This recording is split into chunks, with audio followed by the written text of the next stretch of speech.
Hello, and welcome to a gaming conversation with friends. We're back again.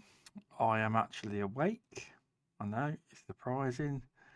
I decided last week to fall asleep for a bit, while VJ and RemovableSanity had a good talk about demos and trailers on VHS tapes, and there's quite a variety of things came up. When I listened back, the most interesting bit I found was the fact that they used to put trailers on VHS tapes, which was quite interesting. CDs, yep. It was quite VHS CDs. It was they even had demos on cassette. cassette. What to listen to? No, this is the Spectrum era and the Commodore era where games were actually placed on cassette. So you'd get potentially anything from like 3 to 5 games. Sometimes they'd be full games, sometimes they'd just be a demo. But yeah, in the Spectrum and Commodore era, games was on cassette. Oh, For those who don't know what cassette is, Google it. I'm sure you'll be looking at it going, what the hell? I used to buy tapes you could record off the radio. Judge Jules and all them lot used to record them. Back in the day when you could do that, even though it was piracy. But, you know, it's not a thing you can do now. Well, you can really. You can just record RIP if you want off your PC. But it's just not the same. Not the same. It's not as easy. See, you got to actually. You just press. It was so easy back then. But no, Masuku is back. He's been available. I told him to always set the bat signal off if he's ever free, and he let me know he is free. Yeah, free again. And about those cassettes, one thing that I was blown away. Like I was reading like an old article on a game magazine that in Finland there used to be a radio station that was broadcasting like Commodore 64, games and demos and so on. So That's people interesting. could record them from the radio station. Oh, okay. That's interesting. That's a little bit of info. It's like it's technically the piracy of it. Also, most people back in the day would also use teletext for gaming cheats and gaming codes. Yeah. Well, it was big money, weren't it? There used to be lines on it. Ring up, stupid amount of money per minute, weren't it? Yeah, I remember those also. Yep. Yeah. You used to be able to buy a cheat cartridge. You could plug in the back of your PlayStation 1 or 2. Genie. That's it. Game Genie. Game Genie. That was it. Getting back into the retro and that. Yeah. And there used to be all sorts. I mean, the biggest cheat, I think, used to be Theme Park. Now, I still remember to this day the cheat called Bolvine. And it had unlimited money and everything. Because everyone knows what cheats are made for. They were always made so like developers could skip through the levels to show them off in presentations. Yes, but actually, yes and no. Actually, there were debug modes. Oh, so okay. technically speaking, they would be opened up and utilized to try and see and try and break the games in certain areas. So, for instance, the large heads, for instance, was actually, if I remember correctly, I'm not 100%, VJ's not here to remind me, but it was actually utilized to try and break some of the games, the huge heads, to see if it would break the physics, see if it would break in. And it got left in. If this could be like hearsay, but I think if I remember correctly, it got left in one time. Someone found it, and that's how the large heads came around. People loved the idea, and it was just like, okay, well, we'll leave it in. Make it a cheat, make it a code, effectively you can turn on. But yes, it was. Some of them were utilised to try and effectively break the game, and also check out if there's any potential bugs or problems. So that's how they originally started. Fair enough. Anyway, I will get on to how are you doing? How are you both doing? Pretty good. I was just today doing some wallpaper ripping, so not so good then. Not so good then. Yeah, I'm no good at that stuff. I'm terrible. Yeah, it takes ages. Well, you it can is- get one it of that. I is. don't know if you can get one of them things, but there is a thing you can cheat with, a wallpaper stripper, and it heats up and it just peels off really easy. No. I think you said you was like pasting it, not stripping it, was you? Yeah, it was just like scraping and putting some water and then scraping again. Okay. I thought you was actually laying some wallpaper up on some walls. No, just a Not plan yet. to put. That's me thinking put you some had some paint on sort it. of Yeah. lovely montage you was going to put up there. I don't know. Some Yeah. sort of nice, beautiful, abstract picture. That's about Yeah. 30 inches Will by be 300 inches by 300 inches sort of thing on maybe the wall. heavy painting the walls instead, artistically. No, just Come just on, plain do color. it. Just plain color. You see, well, the trouble unfortunately. is, it's the actual material itself. See, painting on plasterboard or painting on plaster is very different than, say, painting on canvas. Same thing as painting on Yes. canvas is very different to painting on paper. My missus does in the kids' bedrooms. She's got like Xbox players, and she like drew the outline, then she paints it on. She does it every so often, things like that. But it's not like Okay. works of art, but they look quite good. You Mm, know, That's nice. get some of them on your kids' walls, Xbox characters and all sorts. You could do that, I reckon. Yeah. Oh, I get Yeah. the templates, the old sticky templates, see-through transfers. Yeah. Easy, just put them on there, lay it on there, and then if they don't like it, you can straight away peel it off. Don't have to worry about any mess up or clean up. Did That's you fair enough. guys used to do those making stamps out of raw potatoes? Mm-hmm. No idea. What? You never did that? Well, Jesus. you are from the Fens area, so that's probably why. I went through you the cut fence it- You today. cut potato in half. You then carve out a face or a feature. You then get some paint. You just then Oh, basically sorry, put the right. paint- Yes, I did do that. Yes. I was Wonder about to what you heard say it was about then. pretty much a staple diet Yeah. for pretty much most of the British childhoods. Yes, sorry, but yes. obviously- You're right. I did. But also, if you're going to go on about that, did you ever get eggs? And obviously they're big empty, then you hard boil them or whatever at school, and you make faces out of them. Yeah. It's called yeah. Easter egg, where That's you it. paint your eggs. You Yes, don't do Easter things. time. You don't actually do it like that now. They don't do anything like that now. They do, but it's not real eggs. Someone might be allergic, Well, the idea was that at the end of the day, you'd have these eggs, and then Yeah. also because they're hard boiled, you just take off the shell and then you salt and pepper, and you eat them later on. But you don't do that anymore. No, because somebody Oh, might be that's allergic. a You pity. see, it's like having chocolate spread sandwiches. You must have the nut-free version. Like anyone actually checks if it is. Oh well, but eggs. Scott, how young are you? You do realise, Scott, that this is a gaming conversation with friends where we do actually veer off topic and talk about what the fuck we want. You must know that by now. We were just also talking about the potatoes, making faces on potatoes when we were kids.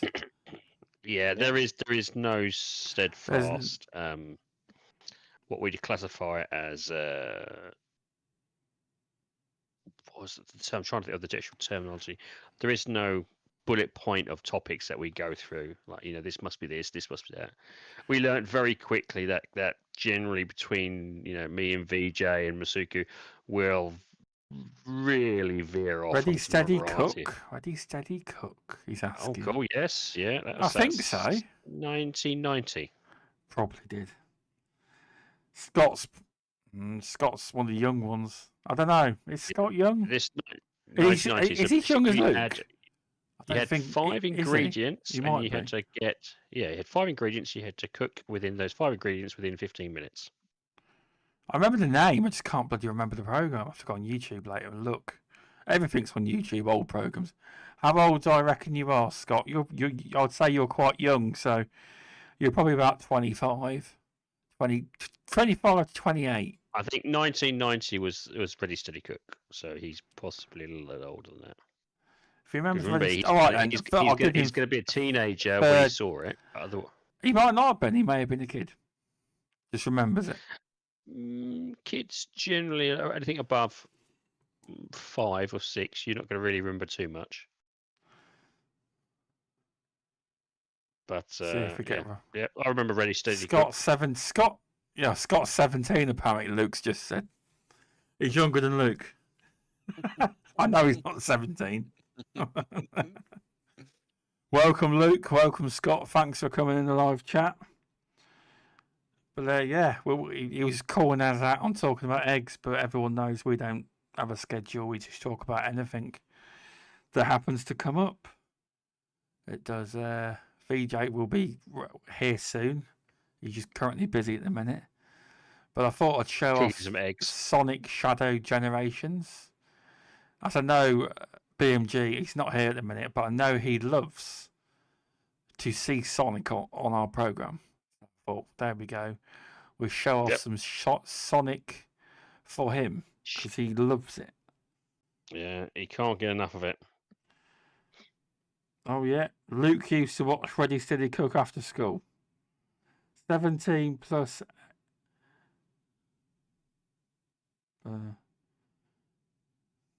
That's times. 17 times 2 plus 1. Let's see how good your maths is. I'm dyslexic, mate. I don't know. In a business, how the hell do you keep it? It's like you do know that with some of the world's... Do you go, just give us 50 quid? No, I'm not dyslexic, but I've never been academically gifted. But that is a misconception. You don't have to be academically gifted. Richard Branson is dyslexic. A lot of the billionaires are. Yeah. The dyslexia is just one facet. To do business, you don't have to be academically gifted. It's a myth. It is. I use the calculator, actually. That's all I need. Just because so that's how you're so rich. Instead of charge them what an actual price, you just charge them 8,008. £8,000 each. 8,000. 8,000 per job. 8,008 pence. Was it 8,000? Yeah, 8,008 pounds. Hang on, fuck off. Scott's never 35. You look too young, mate. If you're 35, and he's still got hair as well. Saying that, so have you, Removable, and you, Masuku. Yeah, it just he's a bit younger than me. Reached the reaping age of 40 this year. No, I become 40 in December. I do. Youngsters. So very soon for you also. So I would love to know how old Removable is, but he will never tell me. He keeps saying I'm a youngster, but he never says how old he is. No. I don't need to. Throughout the podcast, I have given you enough hints to work out my age. I've given I've seen obviously Removable's picture on WhatsApp, and he told me no, that's a very old picture. That's not me now. He said that's not me. I don't have anything that's current. I don't have really. Most of my social media does not have my face on it. Or if it does, it has something that's like 20 odd years ago. So no one that's can fair know enough. who I am. Luke is 22 plus 11. You're mode. Carry the 1 times by 4, divide by 2, cross over the thing, add pi.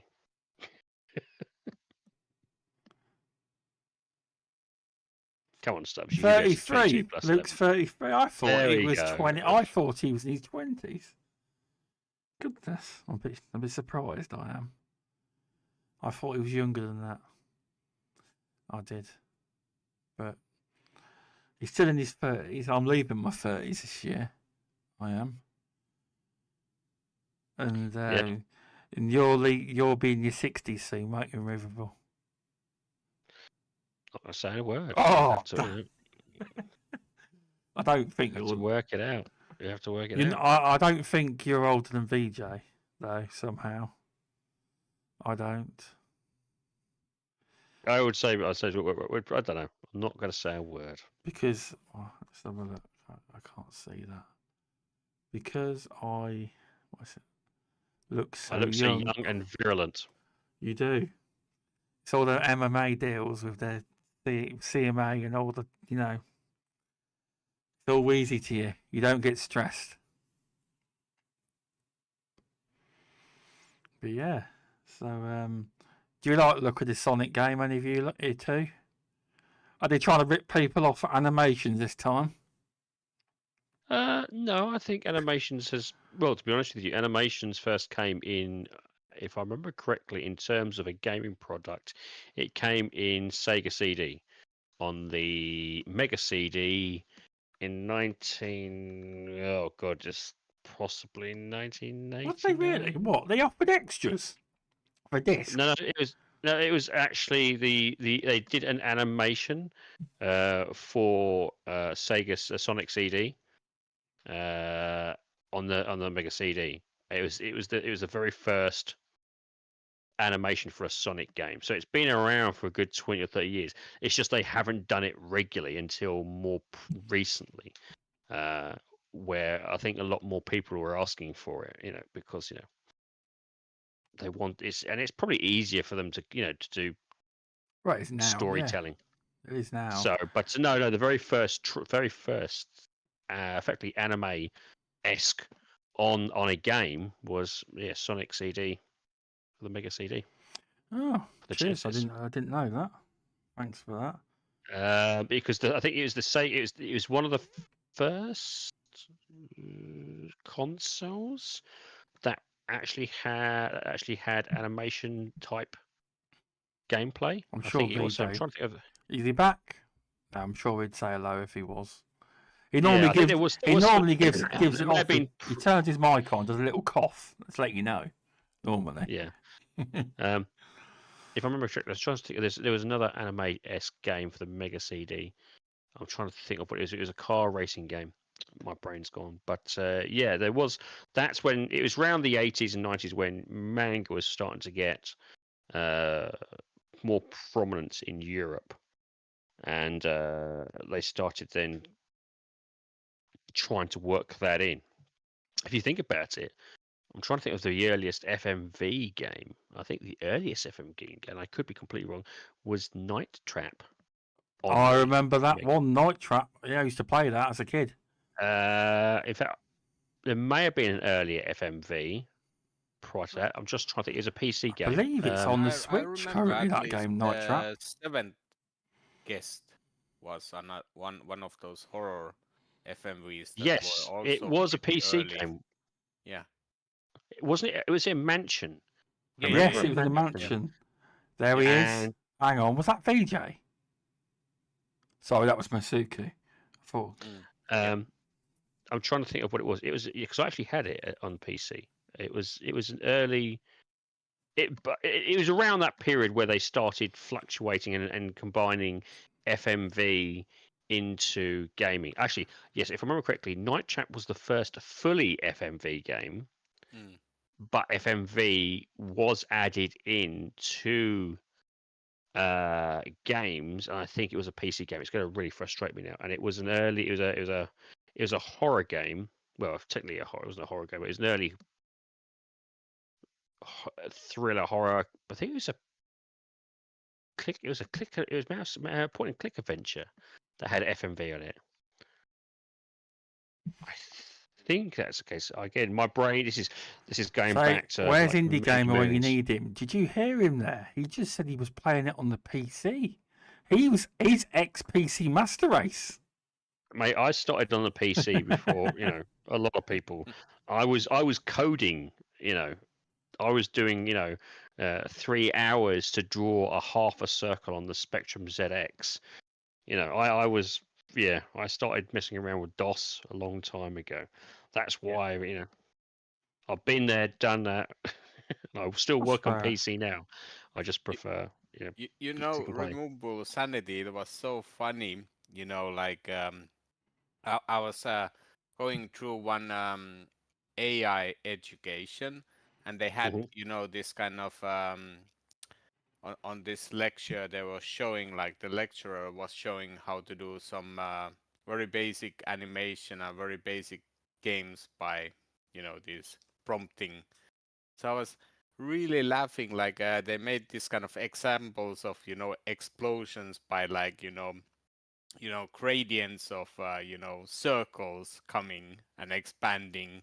I was like remembering, yeah, I used to do that in DOS times, like, in a very basic, coding way. And now,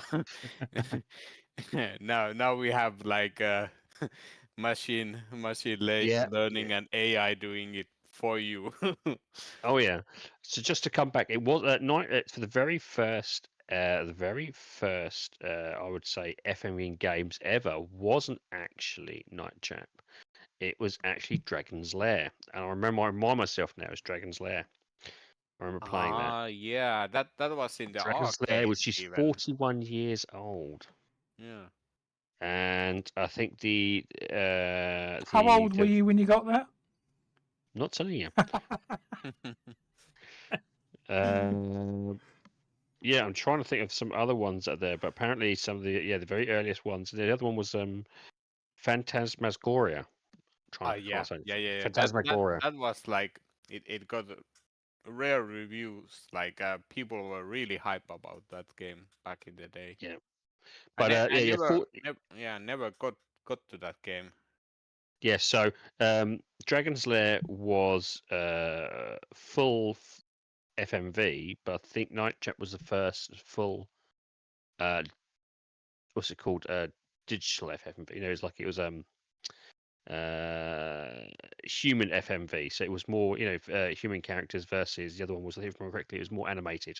Dragon's Lair was animated, if I remember correctly. So, but yeah, that's one of them. Yeah, there's some. I'm trying to think. It's been a while. We've had FMV for a long time. Yeah. So it's interesting. It is.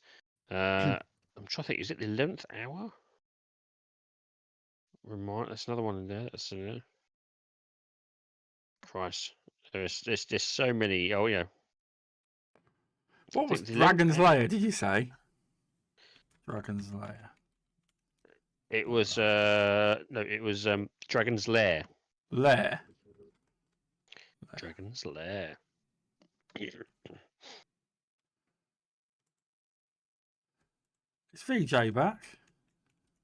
Yeah. How are you doing? I'm good, thanks. Good to hear. Removable was just talking about the first FMV games. He was. Oh.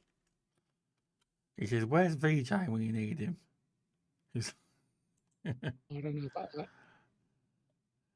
What? Yes, and I think it was the 11th hour was another a very early FMV heavy game, I should say. But yeah, so it's been around quite a while, the FMVs. A long time ago. Yeah, and think about now they are making comeback. Like, I think this cycles, isn't it? I think the question has always been FMV can be utilized really well if it's got a good story behind it, but also it can be something that what they're doing now, which is with Sonic, is more animated. That's probably less processing power than say a fully 3D model trying to capture what they're trying to say. So it's probably there's tweak, people there's reasons for it, sort of thing. But yeah, it's quite trying to think of it. Yeah, I'm just going through at the moment the very early, which had the very earliest. Oh my god, really? Apparently there's a game called Thayer's Quest from 1985. Ooh. that one I haven't heard. I was very young then. I was born in 1984. December. So I was only a baby. How old were you, Removable? I ain't telling you. You can keep asking.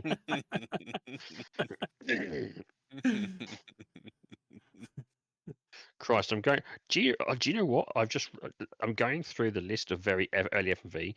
Do you ever remember Crisscross? They did a No, Make My no, Video Crisscross for Sega CD, and I remember that. And I was like, dear God. no, I haven't Um, seen that one either. no, Sewer Shark. But I remember also like how amazing it looked. Like you remember when LucasArts games started to go into CDs, Mhm. and they started to have like more animation frames in the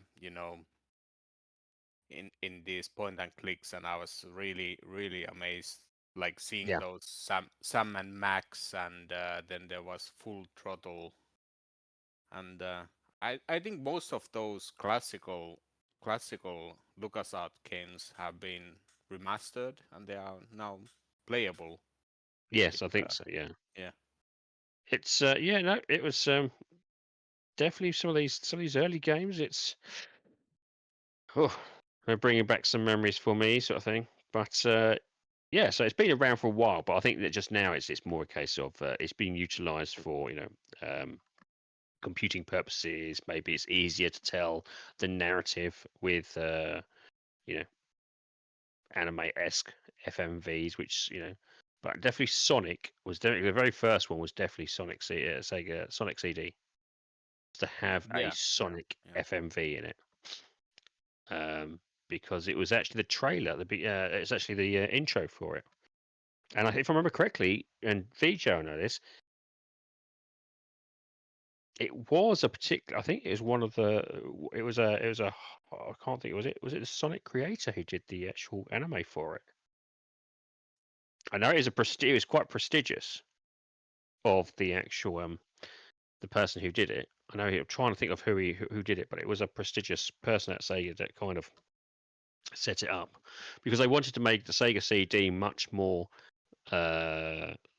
visually different, but also utilize the power of the Sega CD at the time. So they added more levels into it. They gave it a slight new FMV intro sequence to just basically make it worthwhile versus the price of just a much more upgraded version of the same game that was on the Genesis at the time. So yeah, there was reasons for it, but it's nice to see it It's nice to see it come back. I think I like it anyway. That's good. Yeah, Then.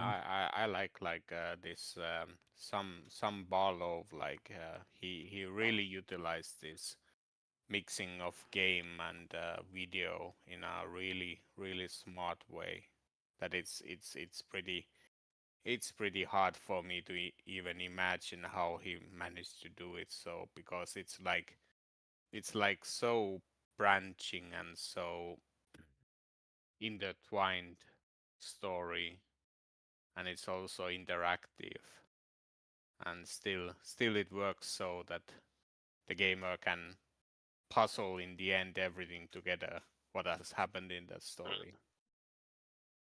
Now No, I have to ask all of you, did you guys play the immortality game? Immortality. Yep. you talking about like a dragon? No. Immortality, the Sam Barlow game. The Luke still will FMV pipe game. up now because he loved Immortality. Yeah. It's a game, you're on about the game where you make up the story and you put the cinematic picture clips together, correct? Yeah. That's it. Yeah. That's one of the elements how you puzzle the story together. Yeah. It That's sounds familiar, but I not the don't. only way. It was in Not the only way. Gamepass at some point. It was. Yeah. It's an indie game, obviously. Yeah. It sounds familiar, but I don't think I did. You didn't review it then. But, Guys, you have to play it. It yeah, I is think amazing. the trouble is this. Some of the stuff that like for instance, there was some good games out on Game Pass now. I'm trying to think of what was a recent one. It was White Shadow. Is it not White Shadow? Neon White. God, what's it? Neon White. Oh, Yes. actually, hold on. There we go. I have the trailer.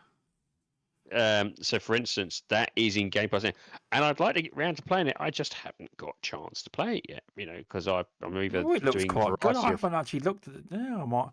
I've downloaded it. Oh, I have to give.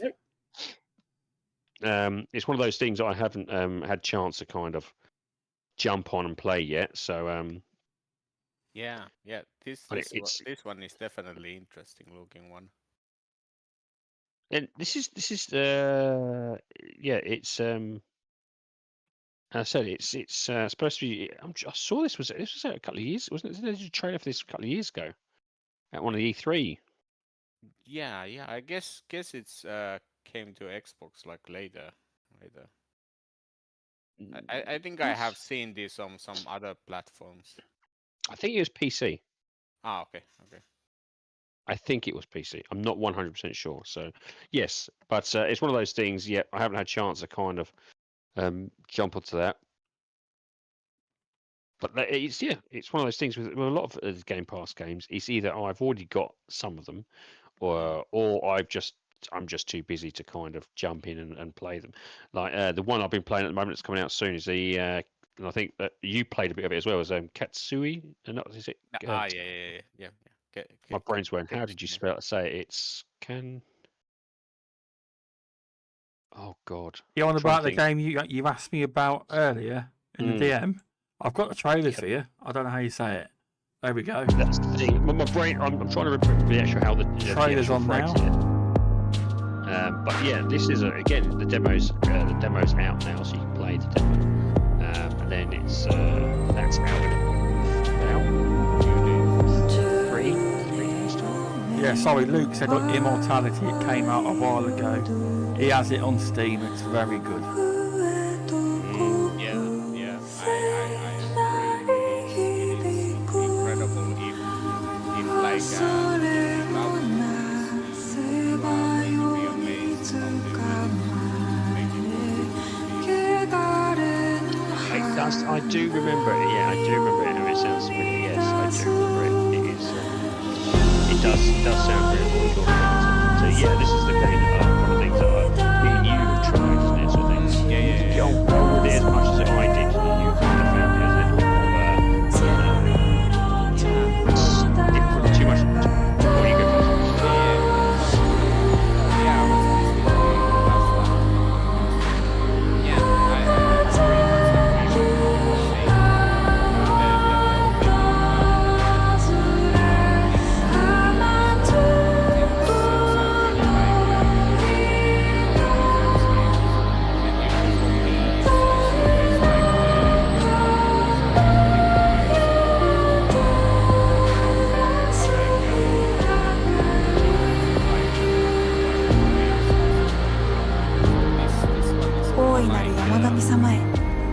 It has 真をいたしこの身を献上しまするゆえ村々は平穏と繁栄の糧を the layout 今 change. 日も与えられたまえ It's not like a pure tower defense, but it has some kind of like almost like mix of tactical aspects. I'd say it's tower also. defense. With Sorry, like a can you third-person start version. talking about it again?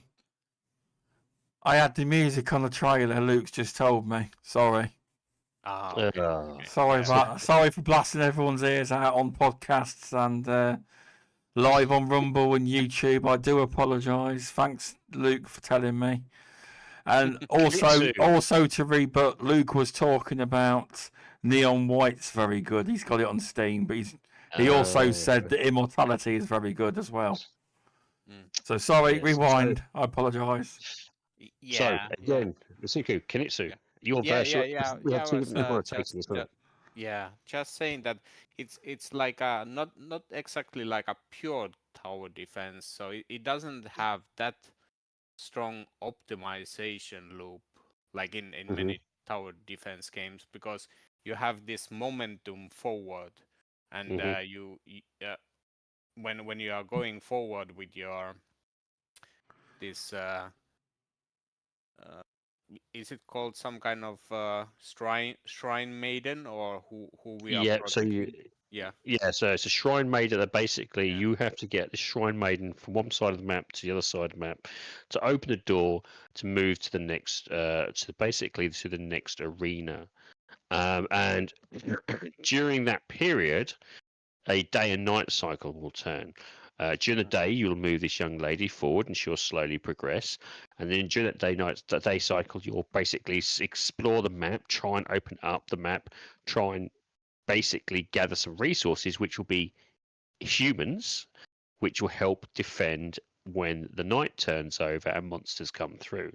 And this is where you'll then use the humans that you've got, and you can utilize them into a variety of different templates, I should say. So you can turn one guy into a mage who will slow people down. One guy will be a bow and archer who will fire at the monsters from a distance. Some will be close hitters, and as you progress, more characters come to fruition.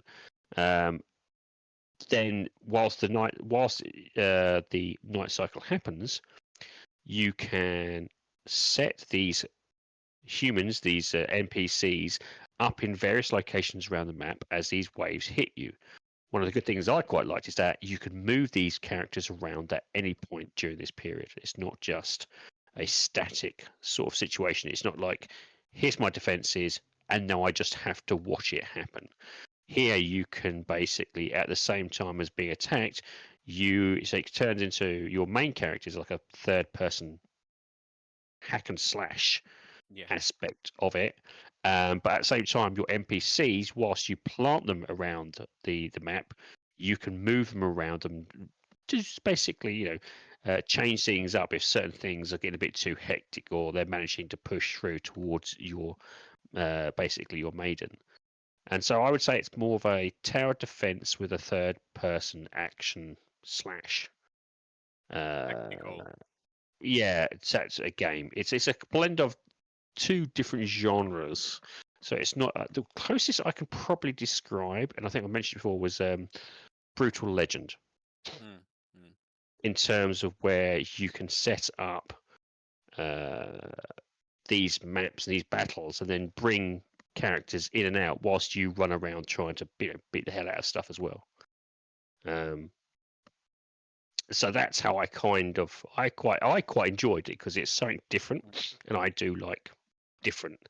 But at the same time, I can appreciate that some people may not like it, and it can be, it's I don't know, it's got the action third person action slashing for me just keeps things moving, but at the same time it can, I suppose for some people, it can be a bit tiresome trying to basically just tactically put people around and place them. It's a tough one. I think this is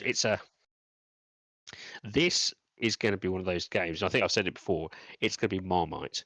You're going to either really like it or you're not going to like it, unfortunately. Yeah, but what does VJ think? Is this VJ's cup of tea? I was gonna ask Masuko if it was a little bit like Unicorn Overlord. Yeah, that makes sense. Yeah, you are right. It is a little bit like that way. So it's like a living system, but at the same time, yeah.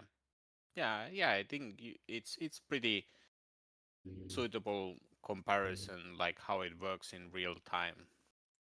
And a lot of setup needed, a lot of strategies in place, anticipating enemy movements. But those strategies can be modified and manipulated on the fly as well, which is also a pretty nice little aspect. Whilst then you, the main character, go round and kind of support, in some cases, almost spearhead the attacks against the enemy. That reminded me that actually the main character, because he has these hero powers, so you could think that it's those hero powers remind me of many of the MOBA games. So like like League of Legends, that kind of style because Oh, I see what you're saying. So yeah, yeah. Well, I think League of Legends, if it is a one-person game with NPC static support, if that makes sense. Yeah. Because you're right, your main character can go around and do these pretty fantastical sort of maneuvers, but you need your support there to keep back the vast majority. You're practically, basically, you're running around keeping things in order and trying to, what's it called, almost micromanage the battles by just killing as many as possible, whilst your subordinates, your NPCs, are kind of doing the best to kind of keep enemies away from the maiden. But one thing I quite liked was that you could actually said you could move them around. So for me, it's like, I had like two archers. And clearly one of them wasn't doing a good enough job, so I had to move him closer to try and keep people at bay, sort of thing. It's again, I think, to be honest with you, I think it's either you'll like it or you won't like it. And from what I'm seeing with the reviews, so there is a lot of love for this game. But again, it all depends how tactical you are. Some people don't want tactical sort of thing. I would classify this as Masuki, you'll probably understand this. I would classify this as a light tactical game. Tactical light, LITE. Not like LIGHT, more of like a LITE light. It's like a tactical light game because there is tactical aspects to it, but it doesn't really take much to kind of thought. It's. If you've got a heavy hitter, he's probably best at the front. If you've got a bow and archer, he's probably best at the back. If you've got a mage who can slow down people, you probably want him quite close. We probably want him somewhere which he'll slow down a whole load of characters, whilst your big hitter can go in and and bonk him on the head. So it's not too overly tactical. But at the same time, I would say it still has a bit of a challenge there if necessary. And the boss fights, which you see, they're probably the most unique ones because it's basically you just basically go in with a boss fight, and for me, it was just me bashing the crap out of him before I then asked my subordinates to come in, give him a bit of a bonk, and then quickly get out again before he killed them. So it was a bit of it's almost like it's a game of many different facets. But in terms of a visual striking, it's clearly is this Korean? Was it? It's not. It's not Korean. Is it Indonesian? I thought it was Japanese, but I'm not. Is it Japanese? Sure. Yeah. Not. I know it's the art style is unique. That's what sells. Definitely sells. Its art style is a very unique art style. It's a very unique sort of story. And I like different. I really do like different. It's one of the things that I do. For me, as you guys know, I'll try anything. I'll play anything. If it's different, I'll play it. And this was kind of up by my boat in that regards.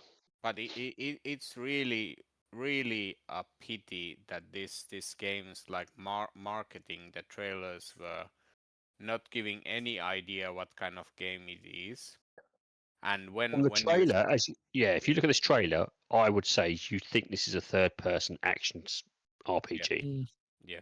And it's not at all. I think this is what we discussed last time, wasn't it, VJ? It's like this does not sell.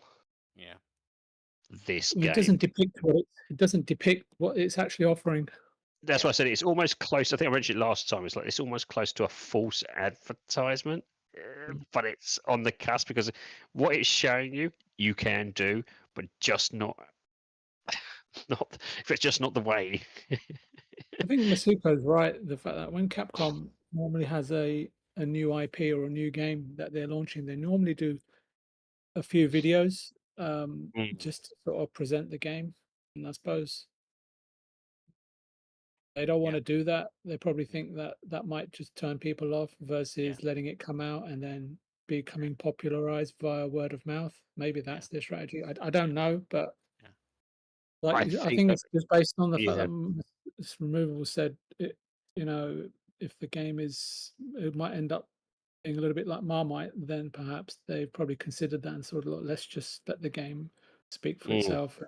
And we're Yeah. seeing Game Pass, so Yeah. let's go from there. So and I- maybe the fact that yeah, I think if you've got a slight, I would if my recommendation on this particular game, and again I haven't played it yet because the full game is out soon. It's not. I need to play the demo. My recommendation is if you're into a slight tower defense and slightly action, third person slashing action. I can't think it was called a slash and attack. I can't always say.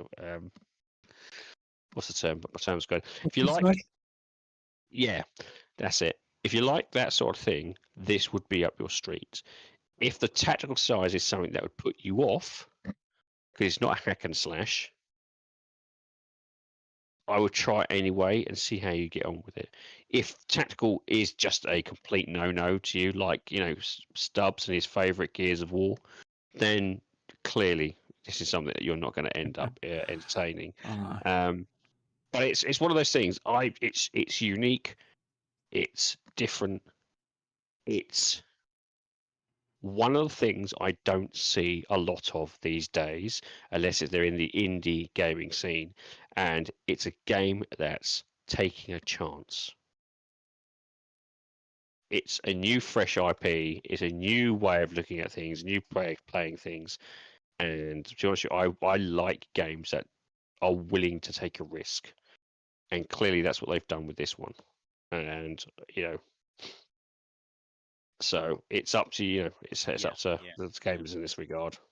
Yeah, and I guess I have to give like a caveat, because like I used to play, like, most of my life I used to play like tactical strategy games and tower defense games on PC, and they were mostly Western developed games, and they had like a pretty strict and pretty well defined like a layout how things worked out. So they didn't have like huge innovation, but they were like really honing to perfecting the mechanics. Yes. Like if you are imagining like Civilization, like how amazingly well it is designed. But when now on later on my life, I have been watching the Japanese strategy and tactical games, so they have much more wide variety. Like there is not the kind of set rules how they go on It's that. not a streamlined version. It's a much more, as you said, it's much more open area, isn't it, than what was previously done. I mean, for me, similar to that was Dawn of War. Yeah. Dawn of War, I played the hell out of Dawn of War and its DLCs, and for hours, absolutely hours. And they had worked. The same thing was for StarCraft. I completed the game, which is, if those who have ever played StarCraft know, the last level is a challenge and a half. Jesus. It's those tactical games you said, just they got it down to a fine art in terms of what this tactical games were all about, the mechanics, the way things were put together, so that it was intuitive and smooth and quick. I think we are seeing a bit of a lack of that now, because they're trying to put everything into it. Yeah. And then when it becomes, what's it called? When it becomes a jack of all traits, it kind of dilutes the game's other areas. So I was quite happy about this one, because it was like from what I'm seeing, they've only kept 2 or 3 different things. Okay, they're blended together, which not many people have. 2 or 3 genres together. But at the same time, you could easily say, well, it's not really a tower defense game. It's not really this. And it's like, no, it's not. But they're trying something different, and that's what I always enjoy about this. But you're right. There is if you're old school and you like your perfect tower defense games, even then I don't think you may not enjoy this because of the hack and slash element. Because everything is like so open-ended. Yes, yeah, and that can work to its benefit, and that can work against it. And this is the thing. This is why I think they've tried something different with this. It's a completely different. It's a blend of genres, and sometimes blend of genres work, and sometimes blend of genres don't work. You know, and I think this is going to be one of those games where some people will see it and go, "Yes, this works," and some people look and go, "No, it doesn't work for me," and that's fair. That's fair. What I kind of I'm glad is that someone's taken the opportunity to try out those different genres and put it together and make a game out of it. You know, I think sometimes that the gaming industry is a little bit stagnant in its ideas. I said, except for obviously the indie games where they generally try to kind of bring fresh new ideas. So I'm not gonna moan about this game too much because it's a starting of a brand new fresh idea and genre potentially. As I said, I've played the demo, I enjoyed the demo. You weren't as much the same, was you, VJ? Have you played? Sorry, Masuko, VJ, have you played it? No, I was going to wait till the full release, as I mentioned to you last week. Oh, yes, you did. Sorry, yes, you did mention this. Yes, my apologies. So me and Masuko have got we've got kind of two different views on this, isn't it? So I mean, you're more of a this isn't fully hitting. I don't want to tell you. I don't want to say what you think about it. You tell me what you think about it. Yeah, it's not yet full hitting, but I think I will still push on a little bit further. Let's say 10 hours, and it still feels like a hot mess. Then I will probably drop it. So I will say, and this is the thing that slightly worries me with demos, is that the demo doesn't help you realize the mechanics of itself very easily. It doesn't explain the mechanics very easily, does it? It's one of these things that I mean, like, it's like even getting her to move along. It's like it took me a few couple of works out. It's like, oh no, she can only move during daytime. You know, and it's like, trying to unlock the characters or unlock the NPCs, which could turn into characters. That wasn't fully explained well, but that could be a problem of the demo, not the problem of the full game. The trouble is, as me and VJ have alluded to very often, if you don't get the demo right, it can do some serious damage to the full game. Yeah. So it's a crux in this one, as you said. For you, clearly, there are big fundamental factors which are not just sitting right, aren't there? Yeah. Like I was telling like a few episodes ago, I played the Into the Breach game this year. That is by the developer who made FTL. So that's like it's pure geniusness in tactical form. Like both of those games, they are like, it is so well thought up. Like it's everything works out logically, and there is not like a hidden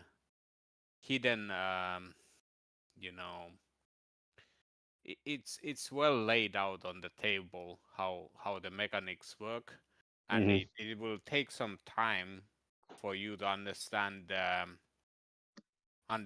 how you will progress. And the interesting thing with this Into the Breach was that it took me quite long time to understand that trying to win the game was actually not the way how to progress, but it was more about like minimizing losses and minimizing the chances that you would lose anything. It's a So different way of thinking, wasn't yeah, it? I think it's teaching you that. yeah, because it's a mix of rogue game and tactical game. So if you lost too many of your pilots, it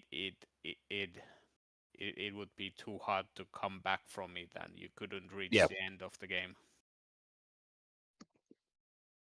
It's a unique game. I'll give it that. I think I said you've got. I think the people listening, you've got two different sides here. You've got one person who's kind of I've kind of gone well with it, and you've got the other person who's hasn't found it's connected as well. And that's probably the perfect example of how this game is going to be, maybe in the full game. Yeah. I think it'll be maybe it's a you'll love it, or you won't, sort of thing. But again, we're basing our stuff on the demo, so the demo, the full game. I was just thinking that VJ, since you have been in Asia for a long time, like, did you play any of the strategy or tactical games in your time? Now you're asking. That was a long time ago, Misuko. I've played all sorts of games, but it's just I don't know. It's like when you mentioned tactical and strategy, the first game that comes to mind is was that game I played last year, Divinity: Original Sin, and then Unicorn Overlord. But as Removable would say, it's like a Diet Coke version. That's the strategy game. So I've always wanted to play. Was it XCOM? I never got around. I never got around to it. I really like the look of that game. Again, that's a kind of a different genre itself, but it's one of those games that you could easily, because it's effectively base building with a tactical. Yeah. So I don't know really what to expect with this game, but I think as Removable said, I like the art style. I think it looks really good. And even Unicorn Overlord, I spent like 10, 12 hours with it on the demo and I enjoyed it. But it didn't, the story and the music wasn't as strong as I think in other Vanillaware games. And so they didn't hold my attention. And obviously it's time as well, because I think this is out on the 21st, and on the 18th there's that Flintlock game coming, is it? I got that right? Actually, no, this is out on, is it on 21st? And then if I play that game alongside, I think I'm playing, what am I playing right now? Octopath Traveler 2 now. So I'm playing I'll be playing two games at once, but if Flintlock's really good, so by the time I finish those two, will this still be in Game Pass? I don't know, and that's what I think so. I think so. Yeah, I think it will. I think that's the benefit of it being Game Pass. You can download it. I only say that, Removal, because I downloaded a few games. I think I mentioned to you like Lake and a few others, and then I don't think I downloaded them that long ago, and I went in to play them, and they've all been removed. And it's like, okay, so you've got to be quick about it now, have you? So well, no, it depends on the game. It depends on the game. So some games, I suspect, go in for what I would classify as a short 3-month span, more of like a intrigue into it. Some are 6 months, where maybe they've got a different deal with it, and then just some are going to sit there for like a year and a dragon. half. Yeah, like a dragon. It's still there. It's going to be there as part and parcel of like its basic package. So I don't quite know how this one's going to go, to be honest with you. Yeah. But my gut feeling is that it's the fact it's come in. I think it'll probably be more than just your average 3 months. Could be completely wrong, but it's just time, and because we don't know how long they're going to be in there, maybe I'll just hit a streak of bad luck where all the games I chose to play will suddenly, well, most of them disappeared. But yeah, so I think the positive side of it is that there are some good games, and then hopefully by the time the game comes out, is it out this month? Is it in a few days, right? This Kunitsu is out in 3 days' time, and Flintlock is out in 5. I thought it was the other way around. I thought Flintlock was out before this. I could be wrong. It could be. I could be completely wrong. I could be. It could be wrong. It could be the other way around. It could be Flintlock's out in 3 or 4 times, and this one's in 5. I mean, pretty soon. if Flintlock doesn't, do what it's supposed to, then I guess I'll be trying this perhaps even before the next show, if Stubz is awake. I am awake. Are you there? I'm just Oh, there he listening. is. I thought he'd snuck off to make some toast. No, not tonight. I haven't. No. It's a good conversation. I'm just listening. I'm disappointed. There's just not enough Gears talk. I mean, I know. Removal threatened it with Gears tactics. Tell you one thing though, we should talk about. It's one thing Removable's been talking about in the DMs. Go on, Removable. tell everyone. Go on. You know what I'm on about. You know what I'm on about. It's something that I know VJ and Bazooka also will be very interested in. It's the fact that the price of Game Pass has gone up, but also there seems to be a little bit of a contention in terms of Microsoft rewards and how it's going to be capped. So there is a slight, and I think VJ, you've seen maybe the chats that we've been having between me and Stubz. Yeah, it's the terminology that is being utilised now. Again, the terminology me and Stubz have got two different readings on this terminology, and my reading of this terminology is that those on console will have their Microsoft rewards capped from 36 months stackable to 13. And where, I think if I'm getting this correct, Stubz, you seem to think that is only for a particular tier. Yeah, that's going to happen. And the trouble is, it's the terminology that's being utilised. It doesn't make it very clear. And the way I've read it, as I said, I believe it's for all of those on console that they're going to basically drop it down from 36 to 13. It doesn't, and in my head, it doesn't make sense just to do it down for one tier, but it could very well be the case. Could you just expand on that? Is that like you can only redeem 13 months worth of Game Pass with points? You can only stack 13 months of Game Pass through your gift cards, if I remember correctly, instead of the original 36. So for those like myself, because this is the thing I've never understood. It's like people say, "Oh, you're paying £130 per month, per year." It's like no one pays for that. CD Keys itself has, and Amazon has regular reductions on Game Pass that can be stackable. No one pays full price. And in some cases they use the Microsoft rewards as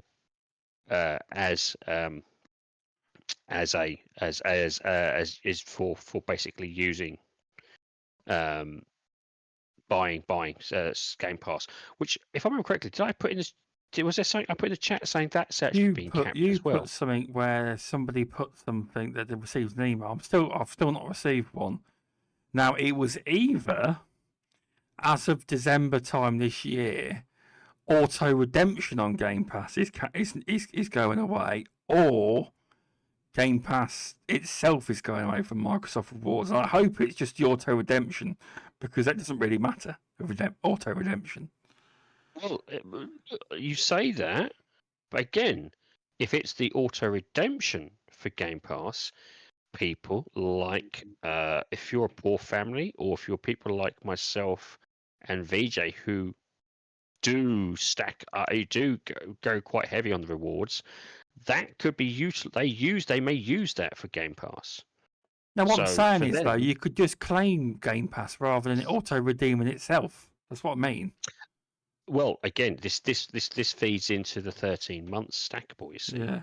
So I'm wondering whether there is it's tied into something. Yes, you're right. You could manually do it. I've only just turned it on because they've only just allowed you to redeem Game Pass the 3-month bundle they do now. They used to only be the monthly bundle, the whatever points it was, 12,000. They now let you do, only recently they've added 3 months, so it seems odd to me that in December they're going to end it. You know what I mean? Well, Yeah. I think there's also the fact that it's also the point system is absolutely, so it's like 35,000 or 40,000. Yeah, it's actually- 35,000. Usually which you is can even wait more. for a deal. You can usually. Yeah, which is even more than what you'd pay standard wise if you do the conversion rate. So it's a little bit of a, you know, it's a case of we need, at least in my opinion, we need a little bit more of a clearer clarification on what they mean about the reward systems and how that's being amended or changed. And this is the same thing with its stackability. This is the same thing with reward system in general, you know, being whether it could be auto renewed and stuff like that. It's not fully clear, at least with me. Maybe I'm overthinking it. Maybe I'm misunderstanding their terminology. Yeah, because I've seen other people, and I'm not the only one. So. Yeah, because I've took it, obviously, as you say, like standard, you can only play on console, but because Ultimate is on PC, technically, I know you say it's PC and console, but it does include cloud. That's why it's not Ultimate. Isn't just PC. Isn't just. You see what I mean? It's everything. Ultimate. There's two things. PC as well as another thing. PC is also a separate. I've got I've got PC Game Pass, but it's part of the Ultimate package. Yes, but you can actually have PC. Oh, you can. It's like £5, I think, or £6. Oh, yes. So it's a reduced version, but you can have Ultimate just for PC. So you're right. Yes, there is two. The question I see is that the way they've worded it, they never mention the tier. They just say it's a Game Pass. They say Game Pass only, but so there is Xbox Game Pass. Sorry, yeah. Xbox Game Pass console only tier is going. So they've changed the name of it to Xbox Game Pass Standard, haven't they? Well, there's Game Pass Standard, there's Game Pass Ultimate, and then there's Game Pass PC. Your PC, and none of their statements refer to those tiers. Hence the reason why it just says they are Game vague, Pass though. on They love console users, and I'm like, they love to be vague. Users. Yeah, it is vague. See, this is the thing, and this is where it frustrates the hell out of me, because just be clear. You don't have to be vague. If it's going to be Game Pass Standard, isn't going to have for me, it's going to be reduced from 36 to 13. Just say it. Don't, make it clear. Now, in fairness, we're reading it from a articles that seems to refer back to Microsoft. So I don't think there is anything, as far as I'm aware of, there is a statement from Microsoft directly to people. They put out like a little PDF, but I think that was found or something.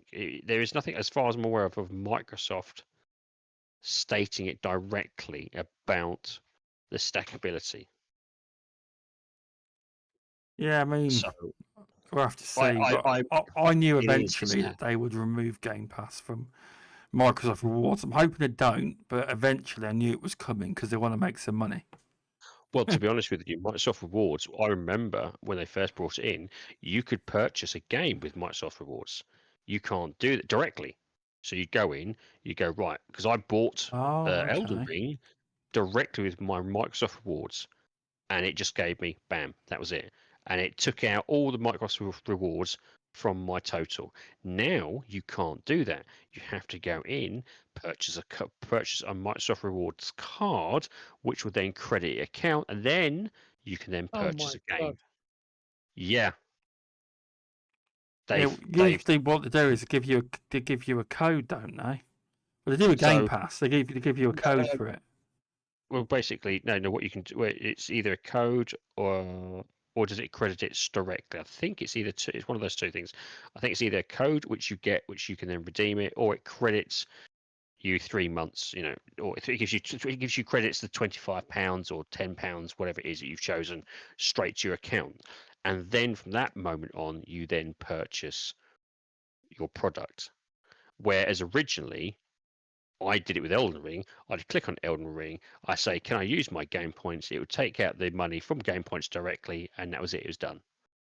So they've made it a more complicated way, and I think you're right, you've hit the nail on the head, to try and get more money out of people. A more complicated way means, okay, you now have to spend, more. What I've found, for instance, say for like the Elden Ring DLC, it's £40 in the UK. So they only do £10 and £25. So you'd either have to do 4 £10 cards, or They do buy £5 cards, don't they? Oh, they got rid of them. Yeah, no, they have got Sure. I think they've got £5. But what I'm saying is, Yeah. or you have to put in 2 £25 cards, which will give you £50. So they're hoping that you'll go for the two £25 cards. So they put in, you still got £10 credit in your. Oh, they don't have to keep texting you every time you got more points. They text your Xbox account, don't they? I just got a quick question for you, Removable. So then if you've got to, and I think you told me about this before. So basically, if you apply for a gift card, you buy your game, and if you've got a few quid left over, there's also a time frame in which you've got to use that money. Is that... Yes. Oh God. You only have a certain time. Now, I'm because I've got some money on my account because I use a gift card for my brother.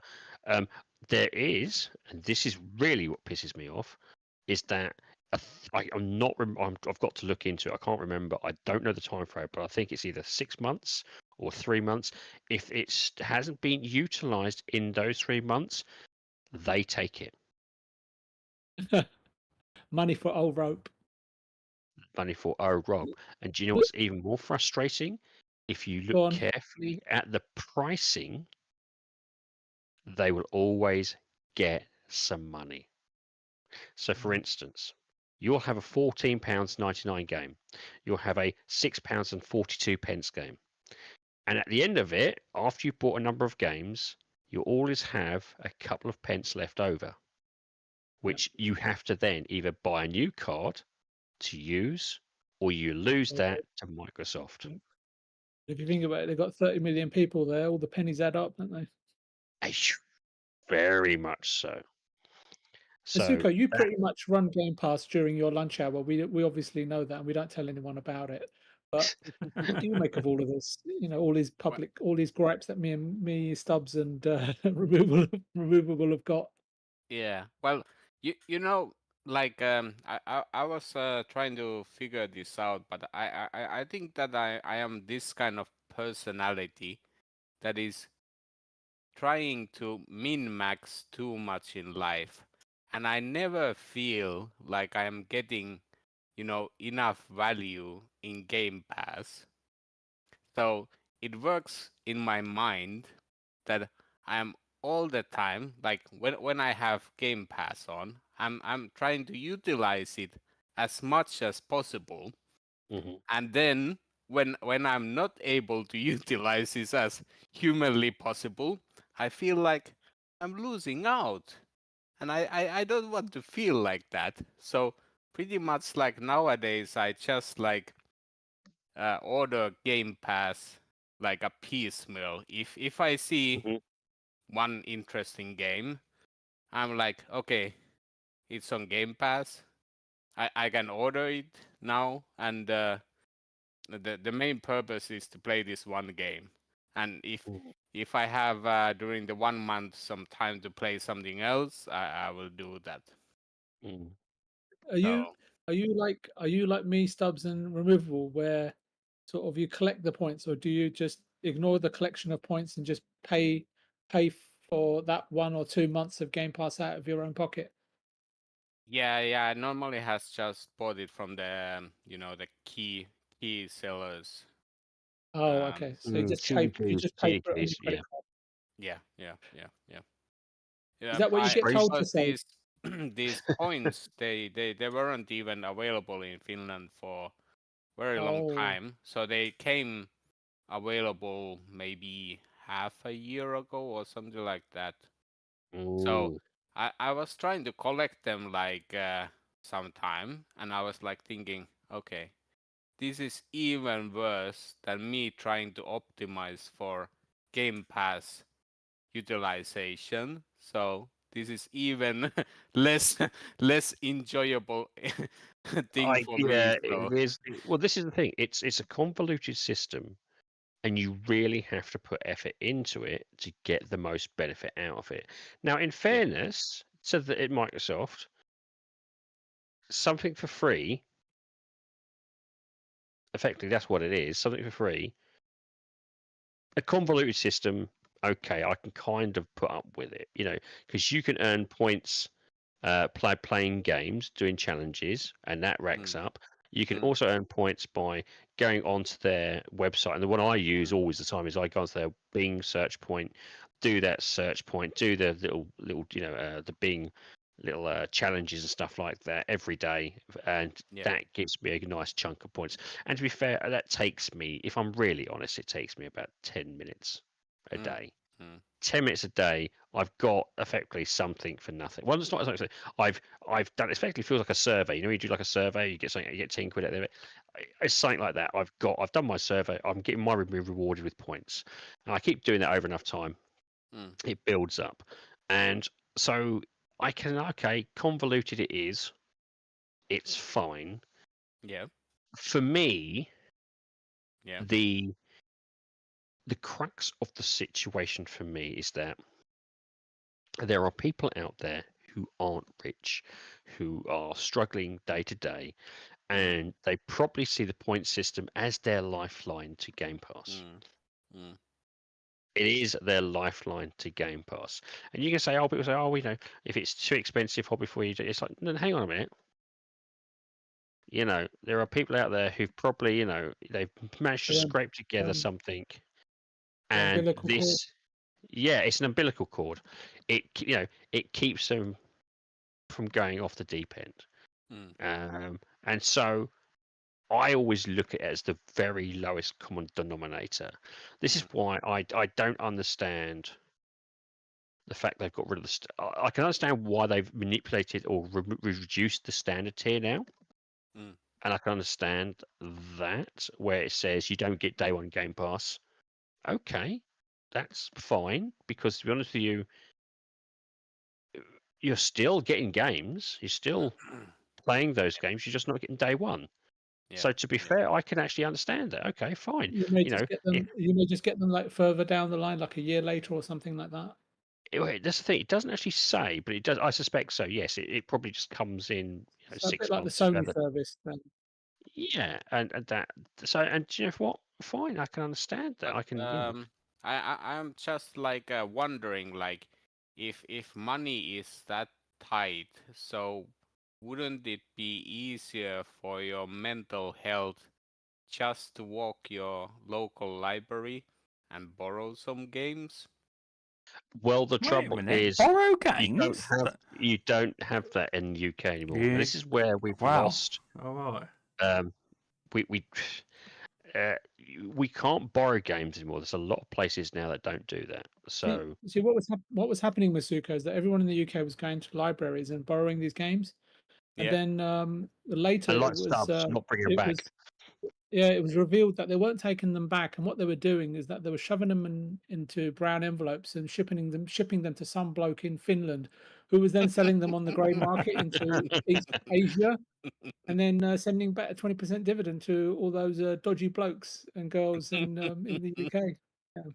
And I think a lot of it stemmed from, if I'm not mistaken, Stubz, you told me where Rutland. Yeah, Rutland. It was. I didn't know libraries rented games a long time ago. I didn't know. Look at that! Look at that! Pretending he's just not even part of the inner circle. He's not going to tell you the straight out, flatly, come out with it, isn't he? But yeah, no, it's been rehearsed, right? You can see Stubbs' lines have all been rehearsed. I've never heard of that before. All part of the conspiracy. I think this is what gets me is the lowest and it's the poorest people that normally get screwed over, and one of the things I am slightly, and I saw this also on online, they didn't do a family tier. Family tier. I think it's family tier. Nice. They realised how much money they're going to lose. That's why. That's what it was. A lot of people have been asking for that family tier for a while, haven't they? We've been discussing it years ago. I don't think it is. I think, to be honest with you, I think a family tier I think they probably haven't realised how many people would opt in for the family tier. But then again, I think to be honest with you, it's maybe that's going to come when, say, when they need a surge of cash influx. Maybe that's what they're doing. At the moment, they're tweaking the system, they're tweaking the services. And then when they really do need a surge of cash injection, the family tier is one. Because you can imagine how many families out there would go straight. I know of so many families, like, if they had a family tier, I'd purchase it. Yeah, they would. Yeah. You've only got to look at Netflix, right? How many families? Well, we've got a family tier. Exactly. I can guarantee you now, they would be like, family tier, yeah, I'm going to purchase it. Bam. And they would make it. So I suspect they're just, that's a cash influx. I think that's more of a cash injection tier. When they need it, then they'll bring it in.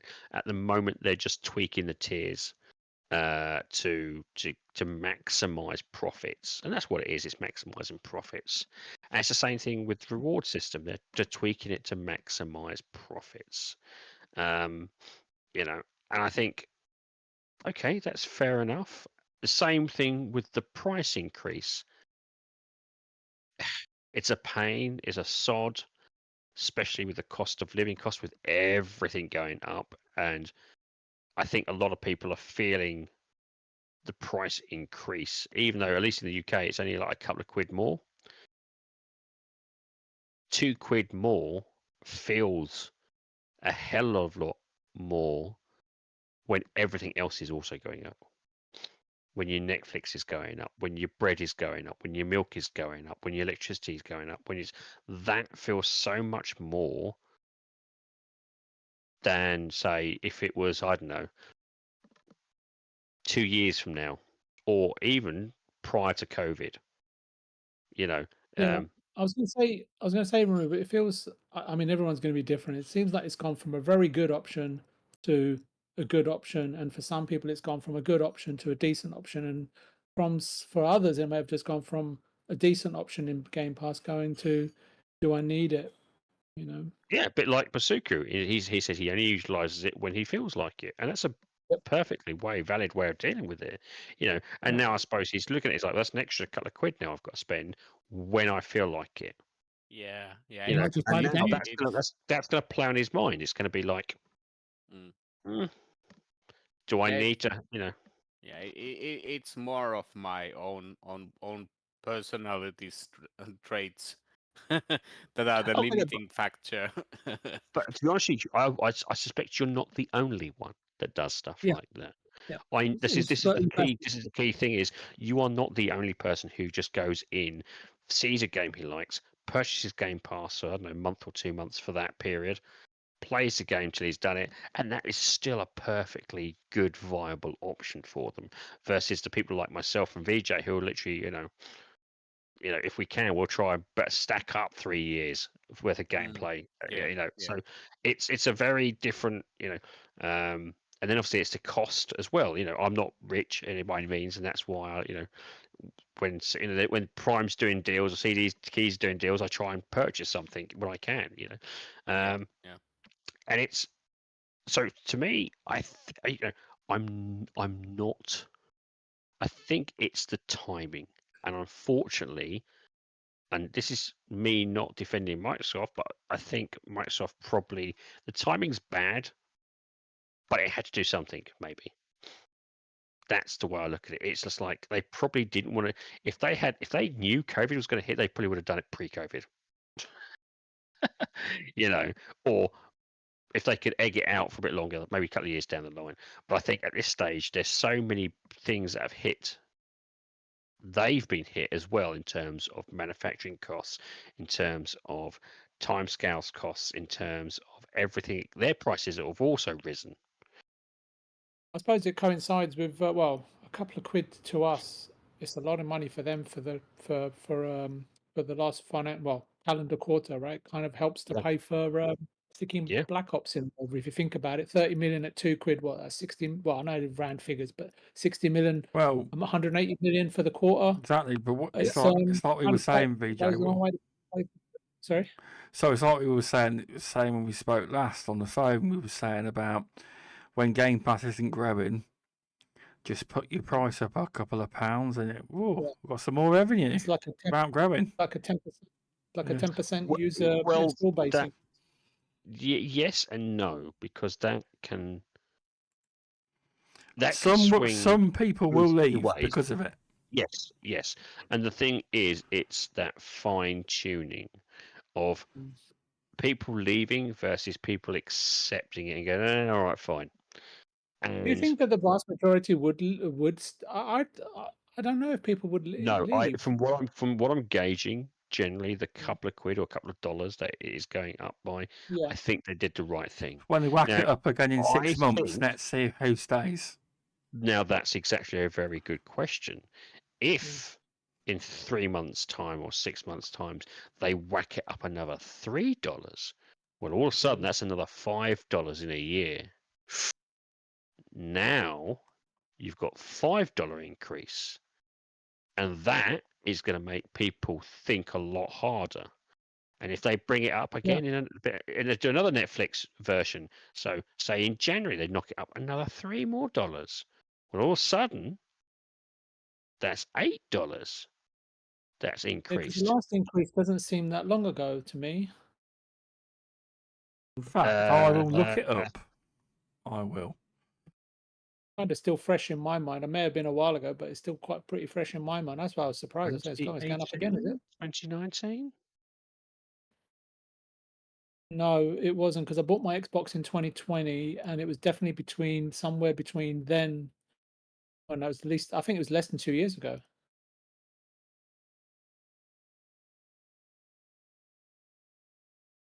Mm. It was definitely less than 2 years, because when I think 2 years, especially with the modern day climate in terms of inflation. Me personally, and I'm not rich. It's for me. I've thought, okay, that seems reasonable. Yeah, it's still okay, for the amount of games I can okay. If it had been pushed to 5, I know I would be thinking a lot harder.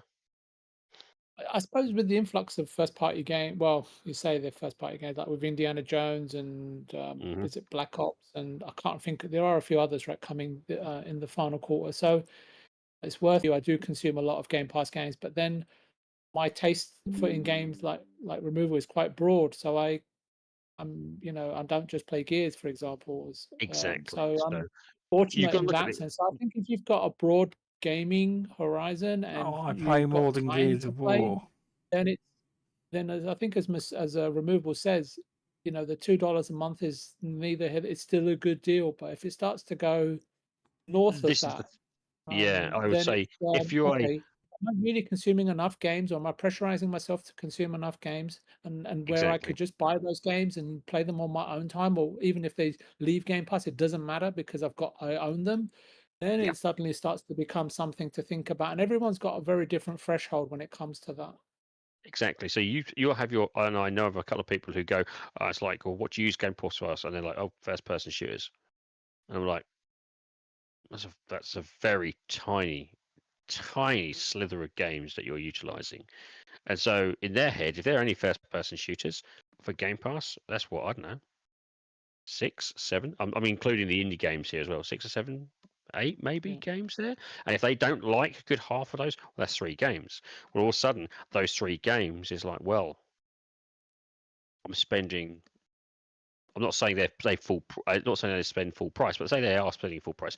I'm spending $100, $110, $120, and I'm only getting 3 games out of it. So for them, mathematically speaking, it's not worth it.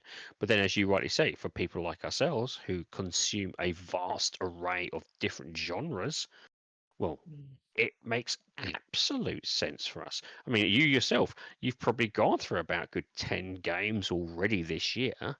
Yeah. You imagine the price that you'd had to spend to purchase those 10 games alone. Well, that's already blown the Game Pass thing out of the water. So it is a very much an individual thing. And this is where I think the family thing would play into it so much, because if you had a family, you would then have more people enjoying more different genres of games. So You Game know, Pass, you could Game Pass Ultimate, I found it. It went up. The article was in 2023, dated 6th of July 2023. Game Pass Ultimate it jumped from, well, I think it was $10.99. It jumped to $12.99. Yeah, it went from 15 to 18 or something. And Yeah, then it wasn't that long ago. in dollars, ago. where's the dollar option? And it jumped to $16.99. I don't know what it was before. Is that And 15? so yeah, it was a year. It was last year basically. It's not. So that's what I said. Removable. It didn't seem Yeah. like it was that long ago. It went up, and it's This gone is up again. Eurogamer. This was. Took me a while was to it, how find much it. it got It up was by a couple- buried. Is it a couple of quid? Well, Yeah, yeah, it was a couple of quid It again. went up $2 over. It went up $2 So they over keep here. Now, I moving it guess it's- £2 every time. What's it going up to now? So in the new price in the UK, I think it's £14.99. Yeah. Going up $3 over here from $16.99 to $19.99. So it's gone There up was $5 as Removable said in almost 13 months. Right, let's have a look. There was a map. Is it going up? There's a next? Is it- PDF. Yeah. There is a PDF of exactly what. But, So, what would be for everyone the limit that you would seriously consider, like?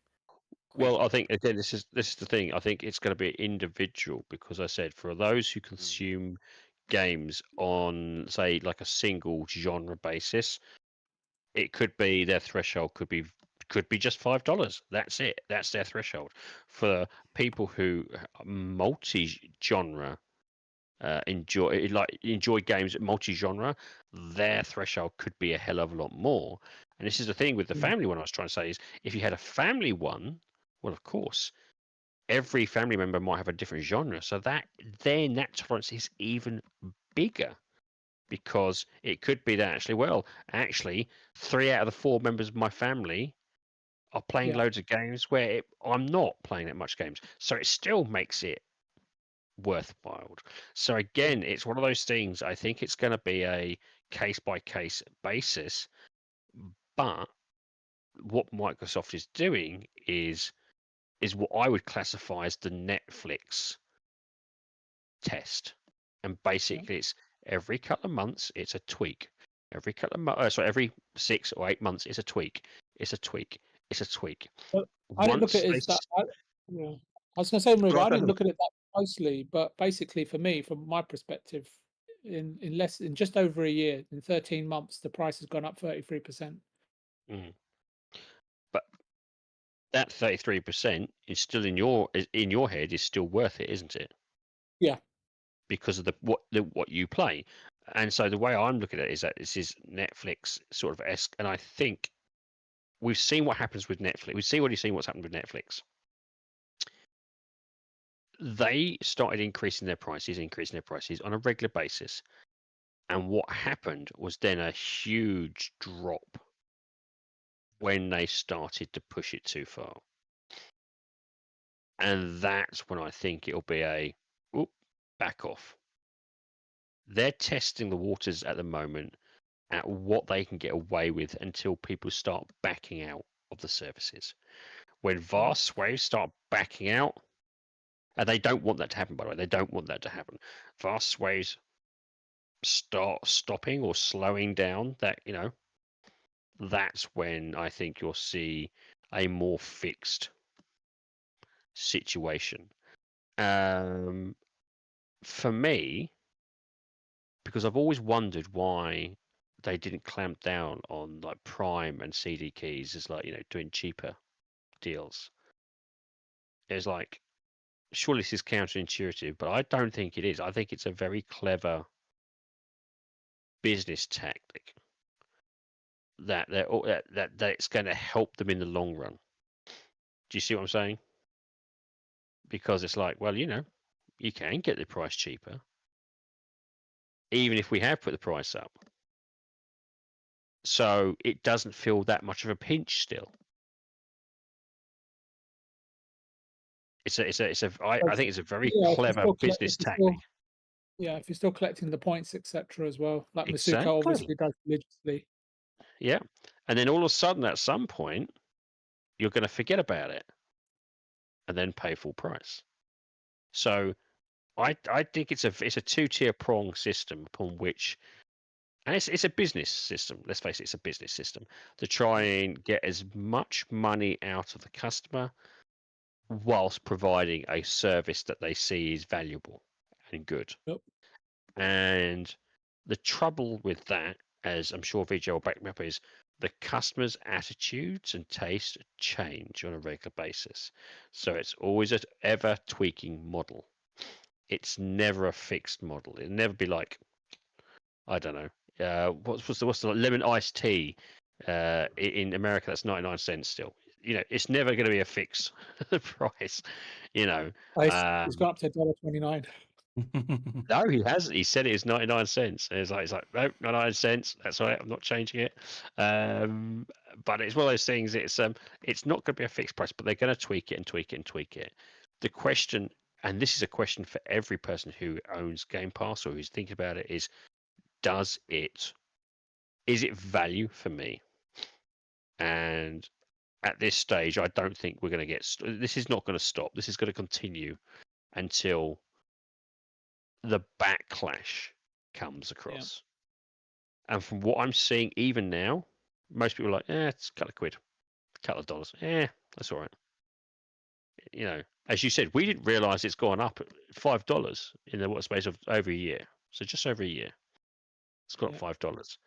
Now, will we be saying it's a couple of quid if it's another $5 next year? Exactly.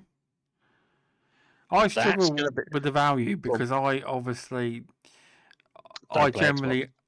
generally ask for birthday, Christmas. I ask for a lot of 6-month cards, you see.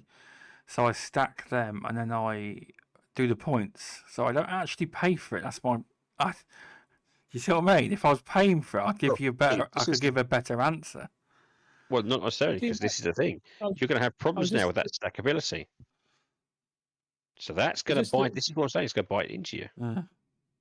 I was just on what Removable was saying. So I just jumped onto CD keys quickly, and they've basically got I don't know if these are stackable. I believe they are, and I don't know for how many months. Some will say they're non-stackable. Some say will stackable. So if it doesn't say non-stackable in it, they are stackable. It's like basically you can get 3 months Game Pass Ultimate in the US for $32, which is $10 a month, which isn't bad. Really. It's 24 quid in the UK. I also went on to CD keys for 3 months. It's 24 quid. So, it's much fucking better. Yeah. Well, actually, what was CD keys was a bit cheeky because before they announced it, it was £23.50. Oh, then they're putting their right prices up, and literally about 2 hours later, they went to £24.50. So, you cheeky gits. I mean, it's still way cheaper. I mean, if they're paying. This is what I'm saying, and this is what I think it's a 2-tier system. I think because in my head it's like, why haven't they stopped that happening? And there is a reason why they haven't stopped it happening. It plays into the customer mindset that they're getting something cheaper than it really is. Yeah. Because you know what's happened. You know what's going to happen with CD keys. You're going to buy 90. Into the system, they haven't really found a backdoor. They've just bought 90 quid. They're going to spend 90 quid or 100 quid or 25 quid more than they would do. They're going to say, we're getting extra, so therefore I'm going to purchase it. And all of a sudden, they've got those customers are locked in for another 6 months, 9 months, 3, 6, 12 months. Yeah. It's guaranteed. It's a guaranteed revenue. And what have you done? You've made the customer think that they're cheating the system when they put the price up. So they're still getting their money. And it's just about keeping you in the ecosystem. Exactly. So this is why I originally thought, well, what is stupid? Why haven't they locked this off? Then it hit me like a ton of bricks. Is that it's part of their ecosystem to do these little flash deals, to do this sort of little system. Now, what they're doing is they might tweak little things here and there, but at the stage at the moment is, even if they rise the prices, doesn't matter, because then they're Some will locking you. just pay it without looking. Some will just moan and then pay it, and some will just keep looking for deals. Exactly, and regardless, you're in the ecosystem. It's the same thing at the moment where they're doing the Fire Stick thing. Ah, that's a good topic because we all know why Project Keystone was canned now. You can get on an Amazon stick, there's hundreds of millions of them sticks about. Why would you make your own stick when you can get on a rival stick? Do you know what I mean? Clever. That sounds a bit Anne Summerish there in your description there, but I'll let it go. Well, one of the things I saw was actually the moment they started putting, so for instance, on my TV, I've got a Samsung TV. I actually have Xbox app on my TV, so I could play the Xbox through the internet for 1080p on my TV. But because my because my Xbox is logged into it, I don't need to. But I could, if I wanted to, not turn the Xbox on and play at 1080p. You know, if I wanted to save energy. You download the game to the stick or something? No, it's streaming it. No. It's exactly the same as the app on the TV. It streams it. Right. So it's cloud-based. It's your cloud-based system basically on the app. Oh, is it just about using the Amazon stick for exposure? Is that what it's about? Yeah, technically, what that allows to do. So, for instance, for Samsung TVs and I think there's other TV, they've put the app directly on the TV through a software. Fine. Yeah. But there's a whole lot of TVs out there that may not have an Android system, may not have a system that is. So, how do you get Xbox on those TVs? They've got a HDMI socket which they can plug the stick in, which you can download stuff. So you can whack it, stick something as a third-party aspect shoved into it. Bam! You now have 90% of the TV market with Xbox on it. I mean, it's a genius move if you think about it. You've just basically made every TV an Xbox. Can you do that with PlayStation? No. No. But you can do it with Xbox. So that's another thing. So the moment your kid wakes up, they can turn the TV on. Xbox is there. Ooh, I can play a game I want as well because it's on Gamepass. It's all about the ecosystem expanding and growing, And the same thing with, I'm seeing it now with the applications on other systems.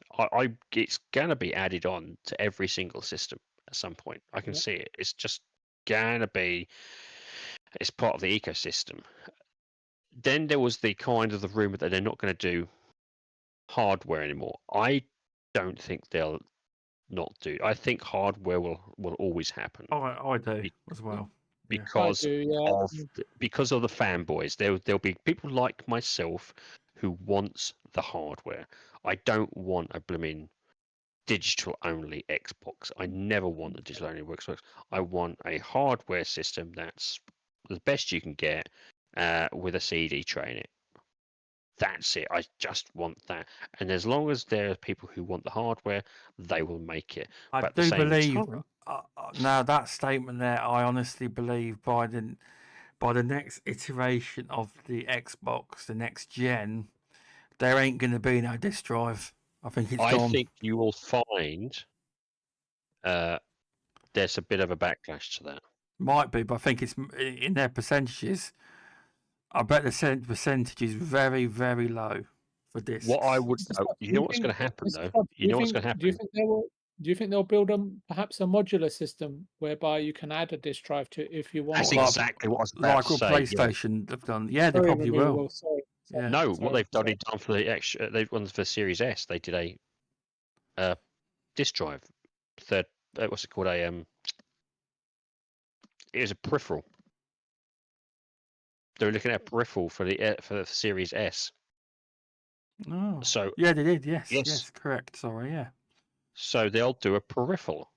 The trouble is, I think some people will be just like, I don't want a peripheral. I want it part and parcel. Yeah. Now the question is, how much of that backlash will happen, and when they'll just do, will they do a system with, what's it called, a system with a even if I use it 10%, even if my physical copies of my games I go down to like 10% in terms of how I acquire my content, I still want a disk drive.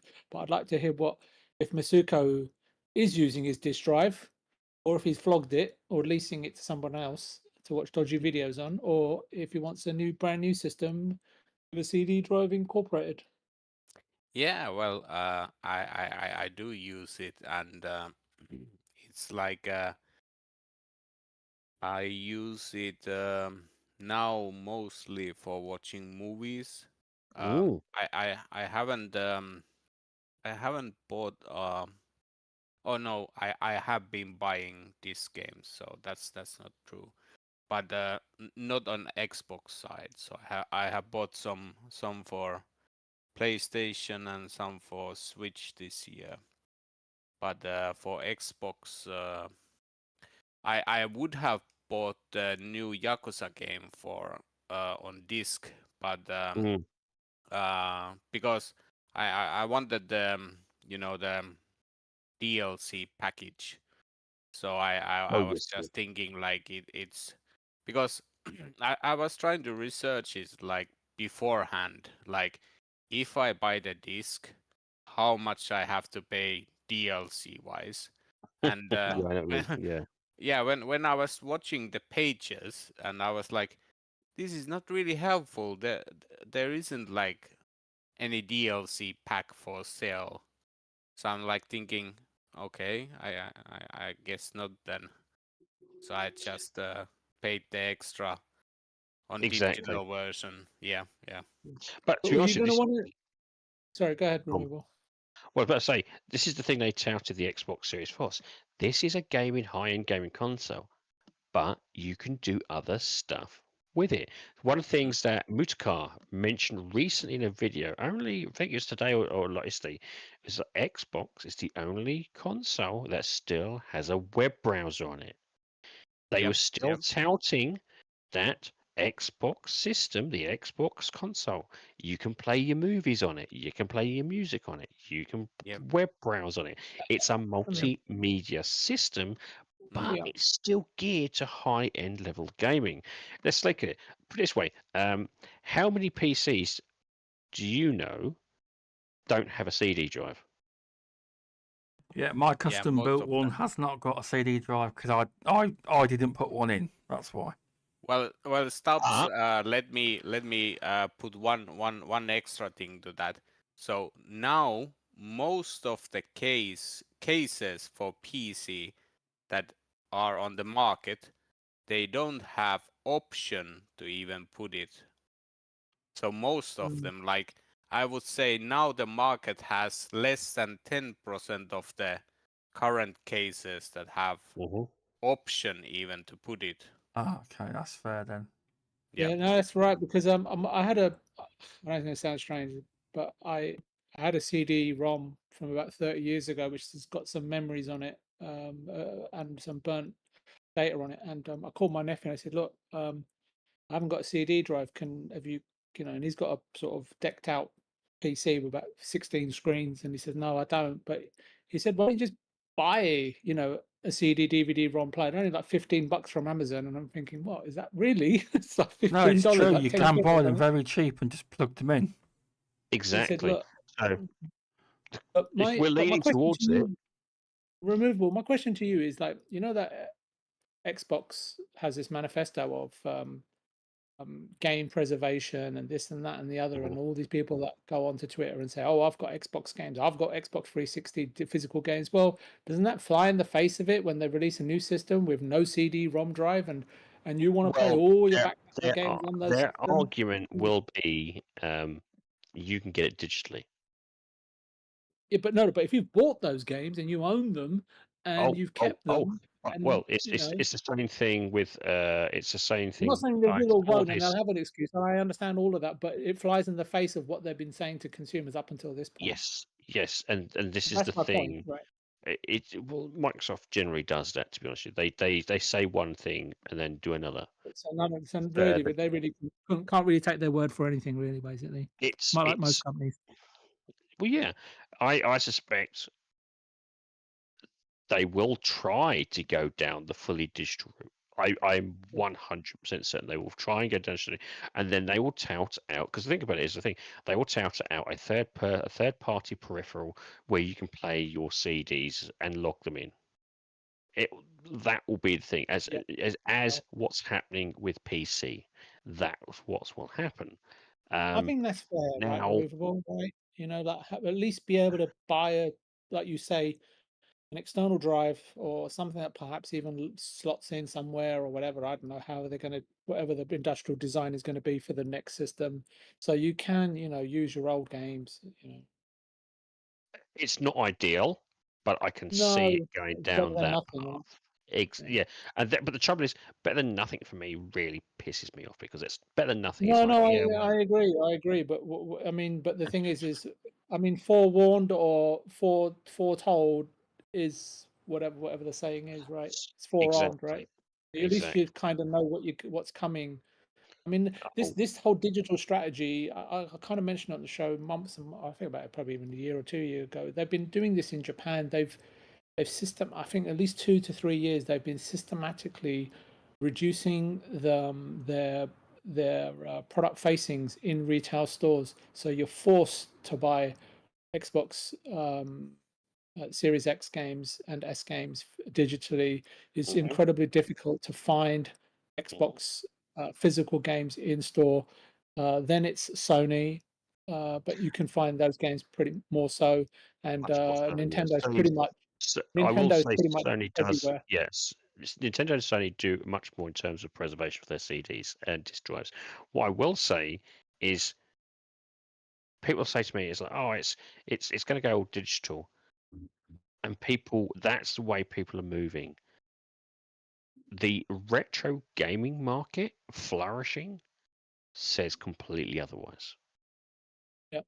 The retro gaming market, though, so what I'm saying is here is artificially been raised. Forget the prices. Yeah. Just the interest. Oh yeah, alone. yeah, that's true.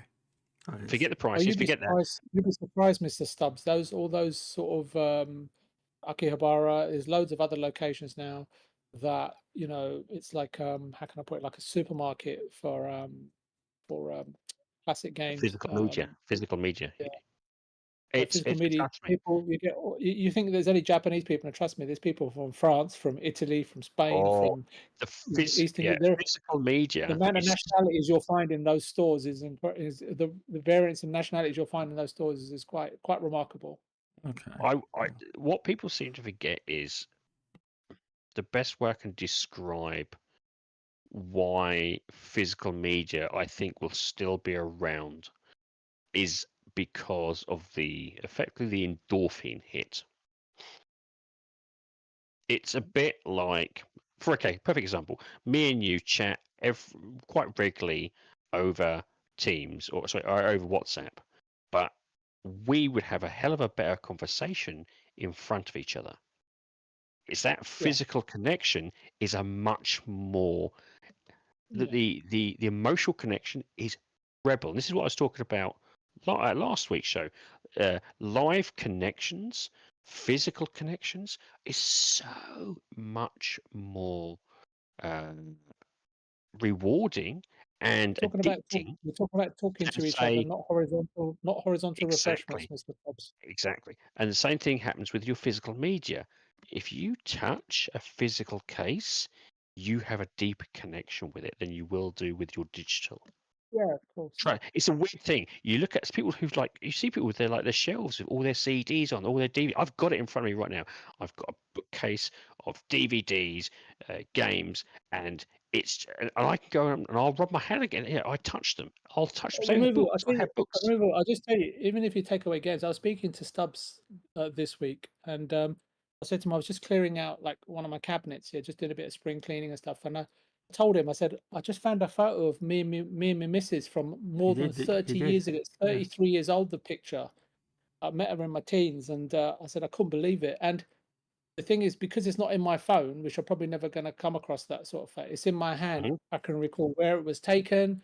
You'll never do that with a phone and picture, other will you? memories.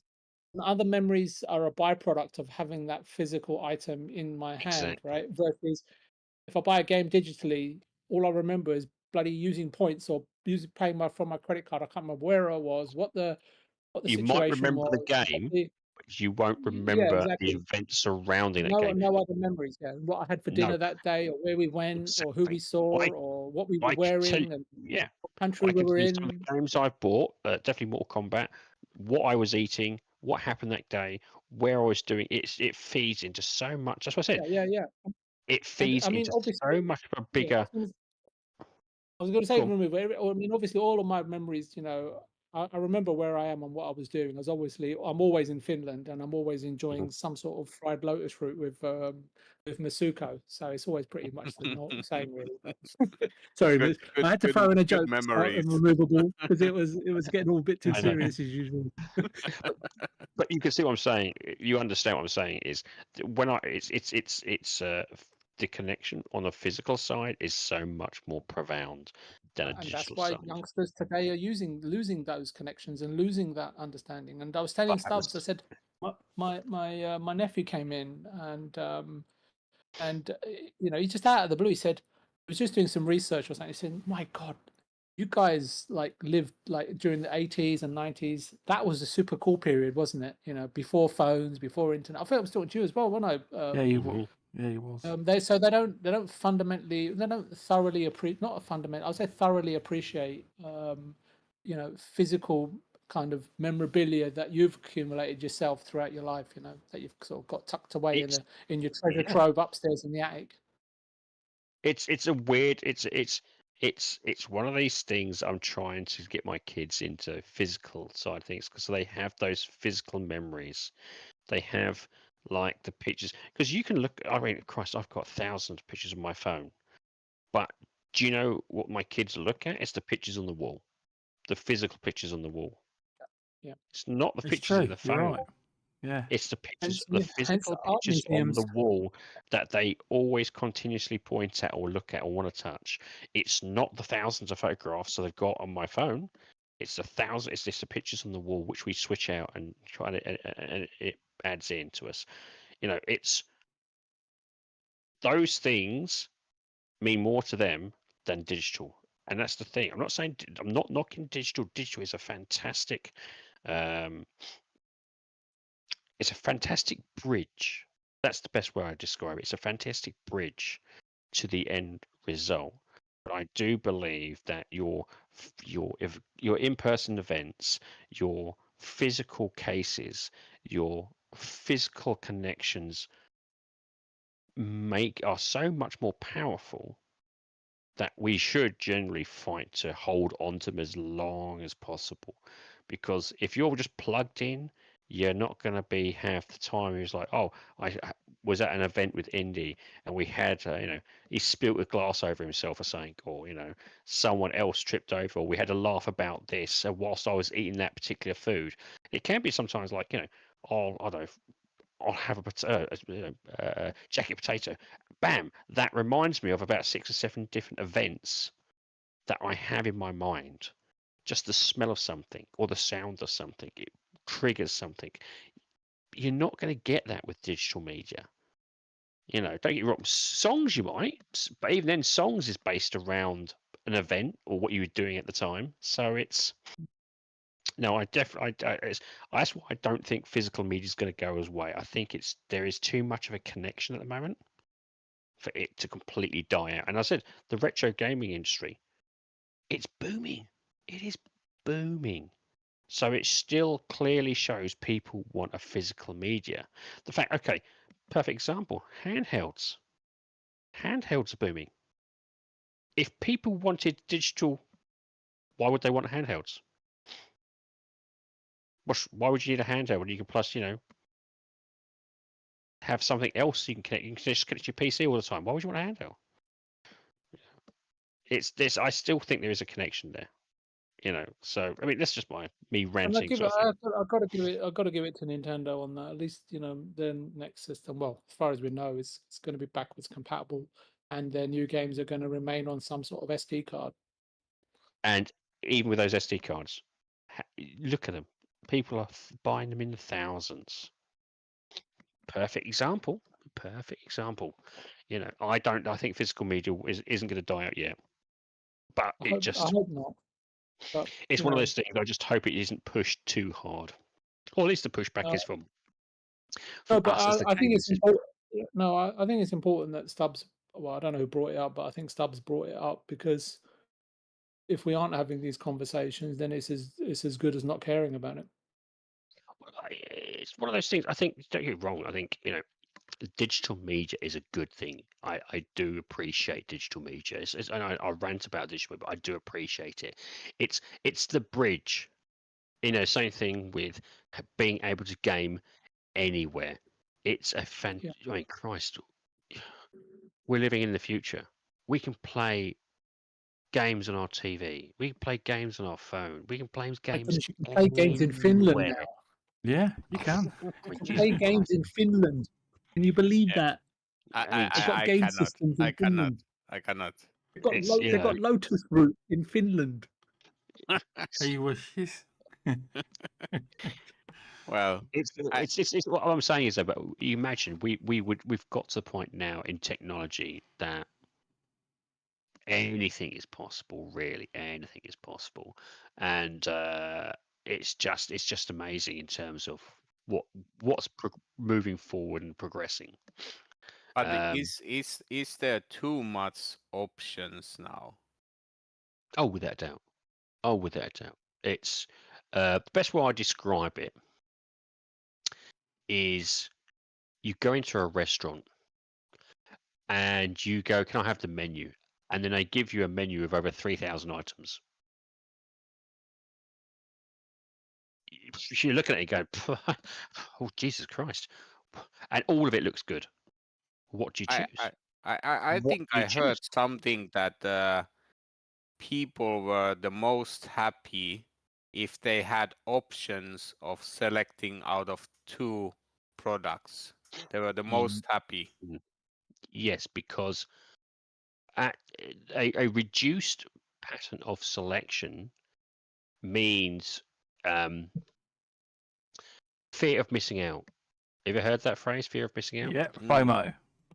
Yep. FOMO. It's a very similar sort of thing in terms of in terms of products. So if you have 3,000 delicious dishes, you're going to fear that you didn't get the best one. You're going to fear of that. Oh, I should have had that. I should have had that. I had that, which then builds on anxiety, which then builds on your stresses. Where if you've just got 3 options, you're like, oh, I can probably buy the next option next time. I can buy the other one, later on. But if you've got 3,000, you're like, Jesus, I can't. It's going to take me ages. Or maybe I don't like it. It overcomplicates and overstimulates the brain. And this is why people have got Steam libraries of about 10,000 games and they haven't played them. And ironically, this is this is of course it's anecdotal, but as I said, I've got friends who've got 10,000 or 10,000 Steam games. It's like, what do you play? And they play the same bloody 10 games. It's interesting when we say we live in the future, but it's a shame that the human mind really hasn't evolved. No, it hasn't. It hasn't. Well, no, I would say it has. What has happened is that technology has evolved quicker than we have. So the best example for that is how we treat phones. So perfect example. I could say to you, probably 1980s, 1990s, you would know your mum's number, you would know your dad's phone number, and you'd know your own home phone number. Well, you just remember it. Bam, bam, bam. You remember it, right? Yeah, but therein lies my sort of gripe with your comment that the human mind is evolved. It really hasn't. It's just got devices whereby it can do a lot of the work for you because you only have a limited capacity. Well, depending on the individual, because there's people out there that can speak 56 different languages, but My point is, there's a limit and a capacity of the human mind. Where, you No, know, I think what it is we've translated, we've taken that data, and now we infilled it with something else, and we've Yeah. expanded on something else. The stuff that I know now, I know for a fact I probably wouldn't have known when in the 1980s, 1990s.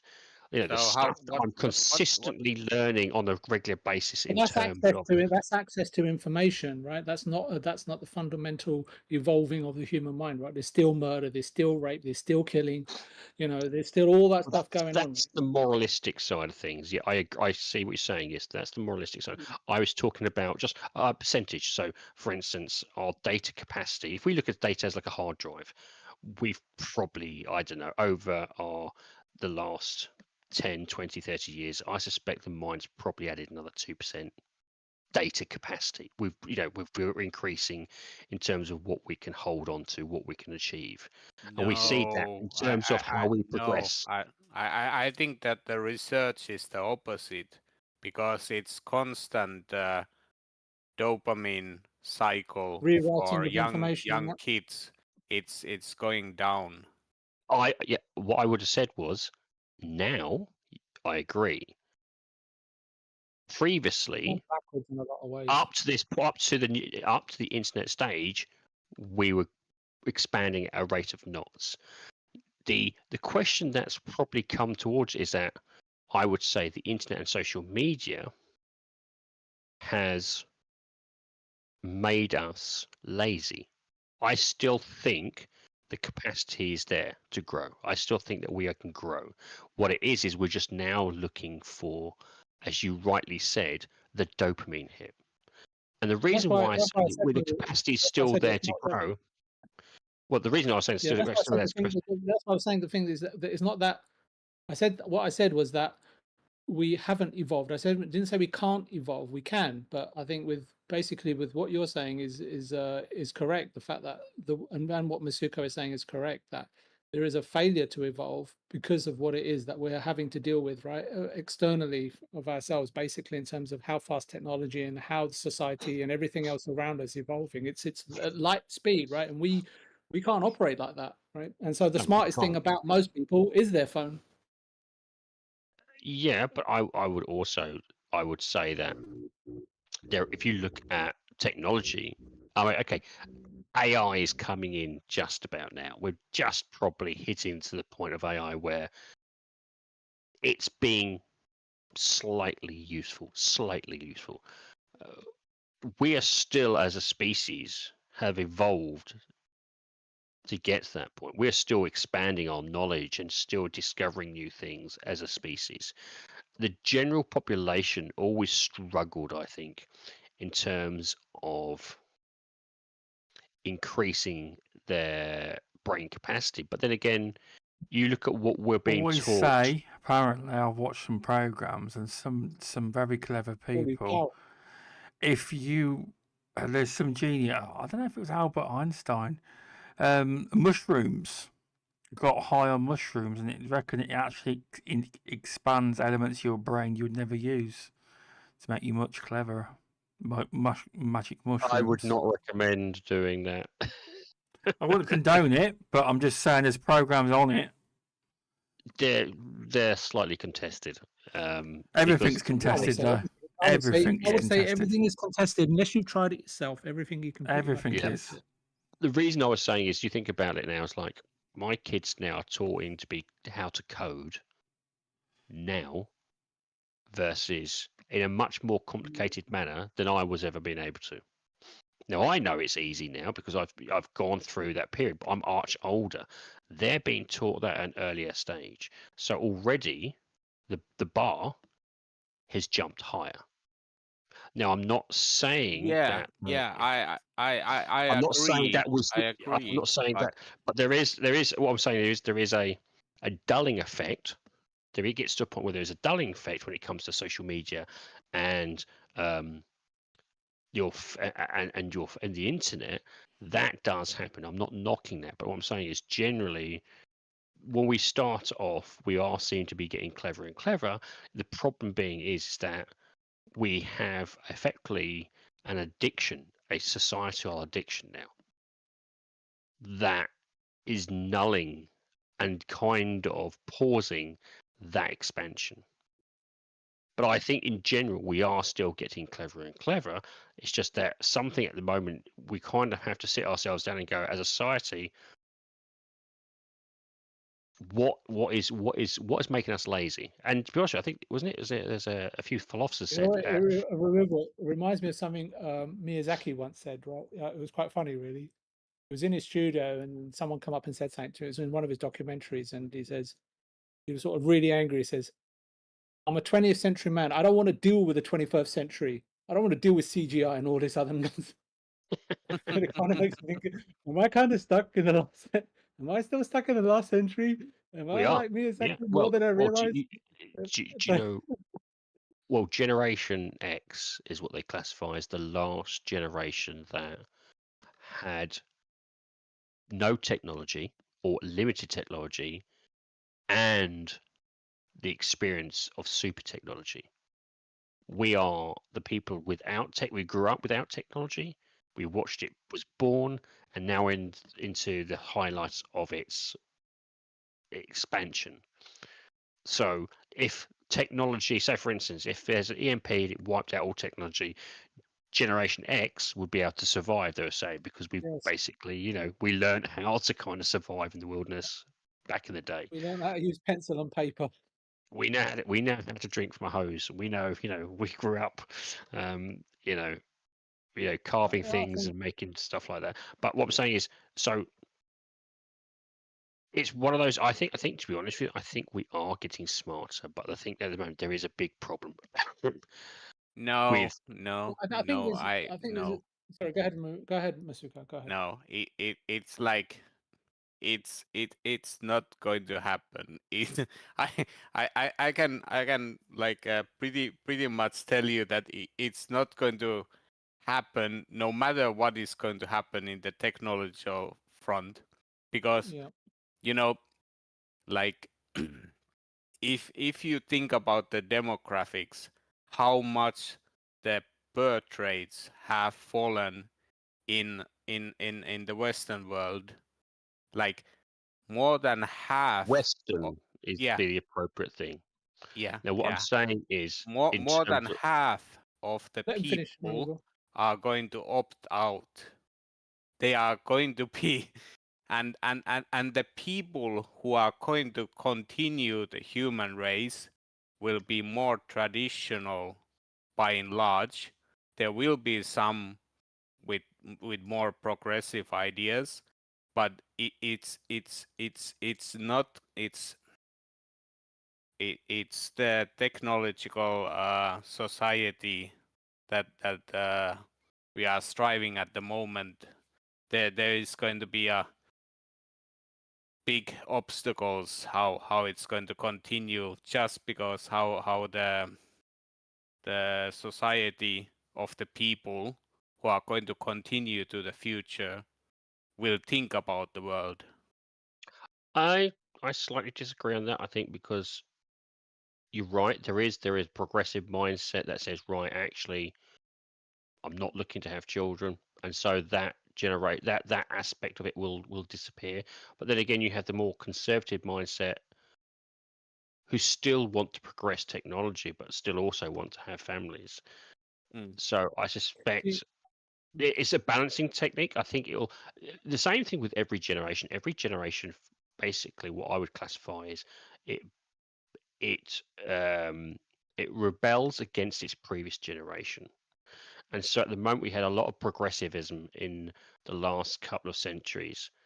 And so what's happened with the progressive parents is that their children will basically rebel and they'll become more conservative. And we're starting to see some of that in some aspects in terms of the Western world. I think there's dips and troughs. I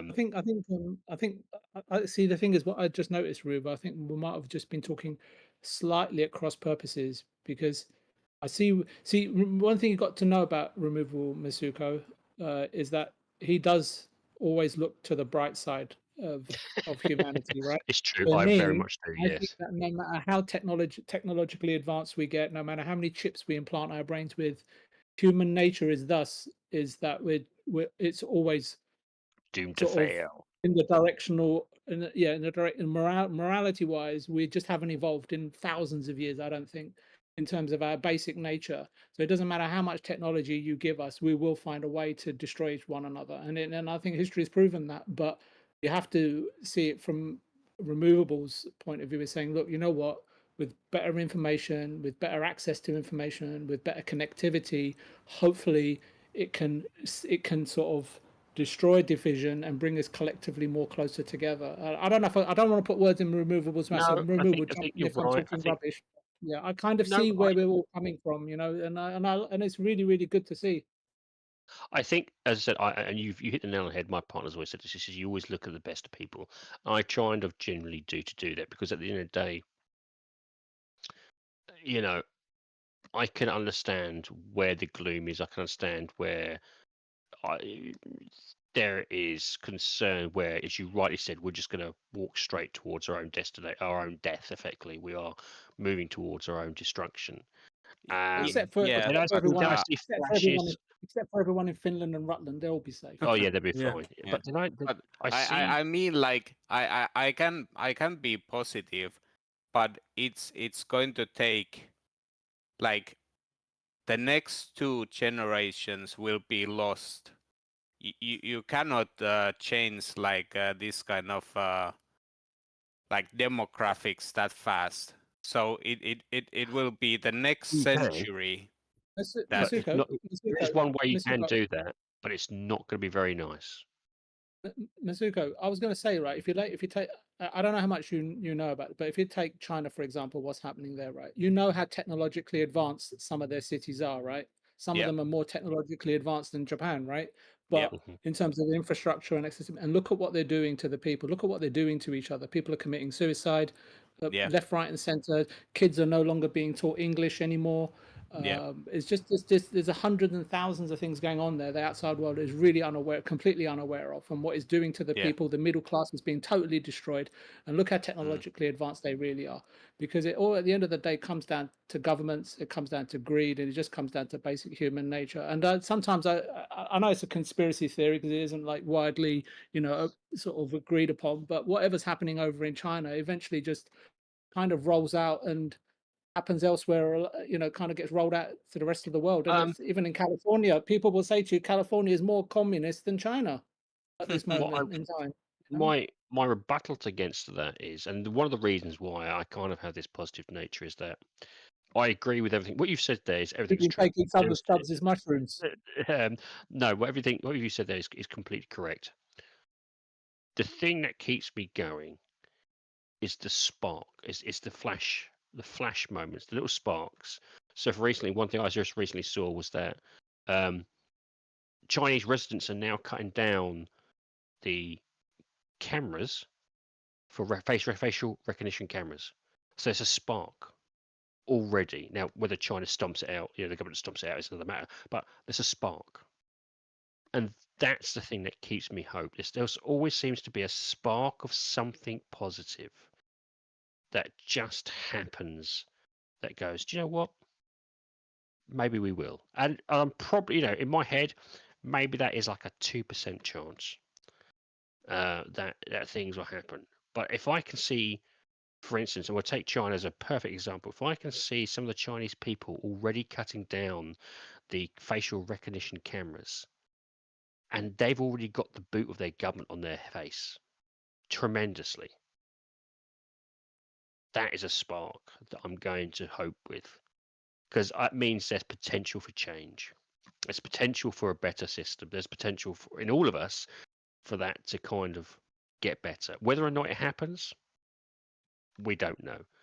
But the spark is there, and that's the thing that gets me, that keeps my hope alive. That's the thing that, as you say, you know, I look on the bright side.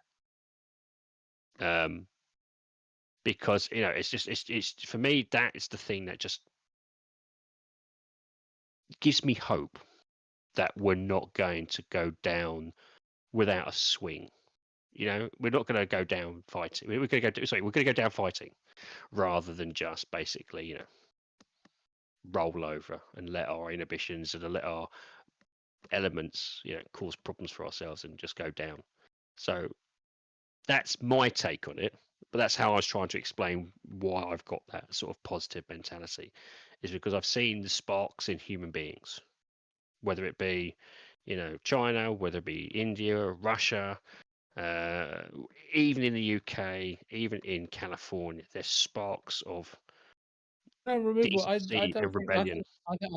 I think the world we live in it is a bit of Bertie Bassett's, right? All sorts, right? But like I said to you before, no matter what generation you live in, and if you're reincarnated, me and you will probably come back exactly who we are today. Probably not in our luck, but there's people out there that need support, and like you said, the ones that create sparks.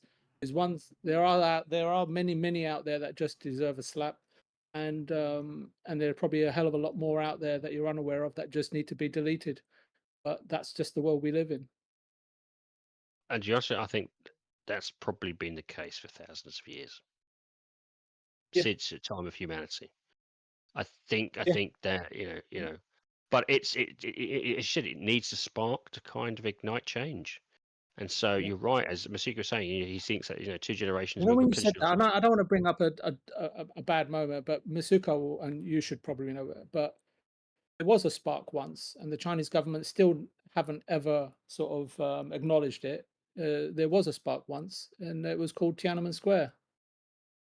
Yeah, and do you know what? I think that spark could be that spark. Whilst you said it wasn't ignited then, maybe that spark will be ignited further down the line. Maybe it's there, maybe not for the spark at that particular point. Maybe it's there to remind someone further down the line. That was a cue for you to bring up the UK election. You know that. That's what I was queuing you up. I Right, saw I've- that. You up. We've had some Oh, great here's a spin conversation. bowler, and he's going to hit it for a 6, and you let me down. I'm not going to I mention it. I'm just think we're going to end the show. We've had a good talk. We've gone everywhere tonight. We have. political. We've all like to go political in gaming. That's perfect. But yeah, thanks Diaprism for joining us at the end. But yes, thanks Masuku for coming back on. It's been a fun chat. We've talked about everything from teletext to China and gaming and eggs I am a very and potatoes positive with happy person. faces on. All sorts. But yeah, thanks Masuku for coming on. Can you tell people where they could find you? Yeah. So on Twitter, Meisuko_1984, and yeah, I hope to talk to you guys soon again. Yeah, definitely. It's always fun to have you on. It is. And you always know to send the bat signal out. You are part of the crew when you can make it. Yeah. You are. Yeah, thanks for coming on. It's been fun. Thank you. And thanks for coming on Removable Sanity. Thank you for having me and let me do my little mini rants, you know, where I end up, you know. Rumble, that conversation at the end, Rumble would have loved that conversation at the end. They like that kind of stuff. They do like the political side. Yeah, we do like to. No, it's, and I said, we like, one of the good things about these shows, not only is our co-hosts, Masuku, yourself, and obviously VJ, it's that we do allow ourselves to just deviate. And, you know, that non-structure, I think, helps us kind of, it ties us together a little bit more. Ties us a bit more, you know. We've got that freedom. Which is great to see, and it just works brilliantly, at least in my opinion. But no, thank you very much for having me again. And for those who kind of wish I have fixed your. Have you noticed? I've fixed it all. I did. Yeah. You fixed my name. Yeah, I'm not Removeable Sir, as I was last time. I did it last week while we were talking after the show. I fixed it then. I did. It's good to see that I'm here. But if you want. If those listening, either on Rumble or YouTube or elsewhere and on other platforms, if you want to basically listen to me rant and rave and tweet and stuff like that, you can find me on Minds, YouTube, Rumble, and X/Twitter, and under the name RemovableSanity. Thanks for coming on, mate. Thank you. And VJ, Viewpoint Gaming. Thanks for coming on. It's always great to get your insights. I don't know about insights, but I enjoy the show, and I think I like it when we touch on topics that are a little bit abstract or a little bit controversial. But one thing I've found that over the years that I've been doing some of this, I used to get a little bit frustrated, but one thing this has taught me about speaking to different people from different parts of the world, especially from Finland, because you know what that lot are like. God, yeah. But it's just to be like more tolerant, a bit more respectful, and something. Removable might know the movie. There's a movie with Bill Murray in. I forgot what it's called, but where he just lifts a load of stuff up to a room full of people and throws it down on the floor and says, none of it. It just doesn't matter. I think it's Screwballs. It might have been, but It is Scribbles, yeah. yeah, and I kind of see that, that was coming. We were talking about stuff, and then Bill Murray popped in my head, amidst all the conversations we were having, and it was saying, you know what, it's like looking at me and saying, it really just doesn't matter. None of it does, because life's just too short. But Exactly. so we're like I say, where we are, we're able to do this podcast, and we wouldn't have been able to do it with technology from 30 years ago. That's true. Unless you worked at Langley or something like that, and that sort of thing. You've got to be able to appreciate and respect for the people that managed to bring it about, regardless of the nefarious nature of others that may be putting it to use. But perhaps that's for another podcast. Thanks for coming on, Masuko. It was great to speak to you again. Thank you. Thanks Yeah, for that's coming your on. cue there, Mr. Stubz. Yeah, Just I before always we mess sleep. it up. No, I didn't Sorry. fall asleep whatsoever. But yeah, thanks VJ, Thanks for having me on. Removable Sanity, and Masuko. And Oh, yeah. we are partnered with GamerHub. The link is in the description if you want to check out the latest news and reviews. They do some excellent reviews on their website. They might disengage with us after hear this podcast. No, Lewis knows exactly what we're about. I've warned him. I won't change. You know what I mean? I've warned. You know what I mean? So I said, that's the way we are. I says, Take it or leave it. yeah, basically. They're like the power supply disengages from the Avas in Evangelion. The thing is, it's like if someone ever complains in a lot. It's like if ever someone ever complains in the live chat, we just go deeper on the subject. Because honestly, I mean, I do this show just to talk to my friends, and we can talk about anything. So if we get quite a few people listening weekly on playback and podcast feeds, etc., and some weeks we don't talk about anything. We do veer off topic, but we don't go that far sometimes. But in those weeks where we only talk about gears. Yes. Yeah. But no, a lot of people listen. I just thought we have a partnership with GamerHub. The link's in the description. If you want to check it out, it's a great website. When they rebrand, they're working on something, and our show's going to be on the actual website. YouTube, cool. YouTube embedded podcast. Oh, wicked! That's good. It's going to be embedded in the website when it all sorted. All those poor buggers out there that have got to listen to us. Oh my! Well, who knows if they're all listening to us? But I just thought it'd be a fun thing to be on. That's all. You never know. But I just do it because I enjoy it. Yeah. Mr. Stubz, I just wanted to say, I just the other night I just watched Castle in the Sky, and I just wanted to mention to everyone, if you haven't watched it or you're thinking about it, watch it. It was a really cool. I think I watched that one. Is it the one where it keeps moving? Yes. And you go through different doors and in different dimensions. No, that's Howl's Moving Castle. This is Castle in the Sky. I better see if I watch that one then. Laputa. Yes. Our Spanish friends will like that title. Definitely. So we managed to get to nearly 2.5 hours, but I won't keep Masuko up any longer, because it's probably nearly 2 o'clock in the morning, isn't it? Yep. So but thanks. I was fully engaged in the talk of all sorts of. You definitely were, but yeah, thanks everyone. Plus, follow, subscribe, like, comment, whatever platform you're on, and give us a review. But especially on Apple Podcasts, because none of you seem to be giving me reviews, despite there's a consistent 20 to 30 of you listening. Please give me a review. You're too busy listening to leave a comment, you see. Well, exactly. But yeah, thanks everyone, and we will see you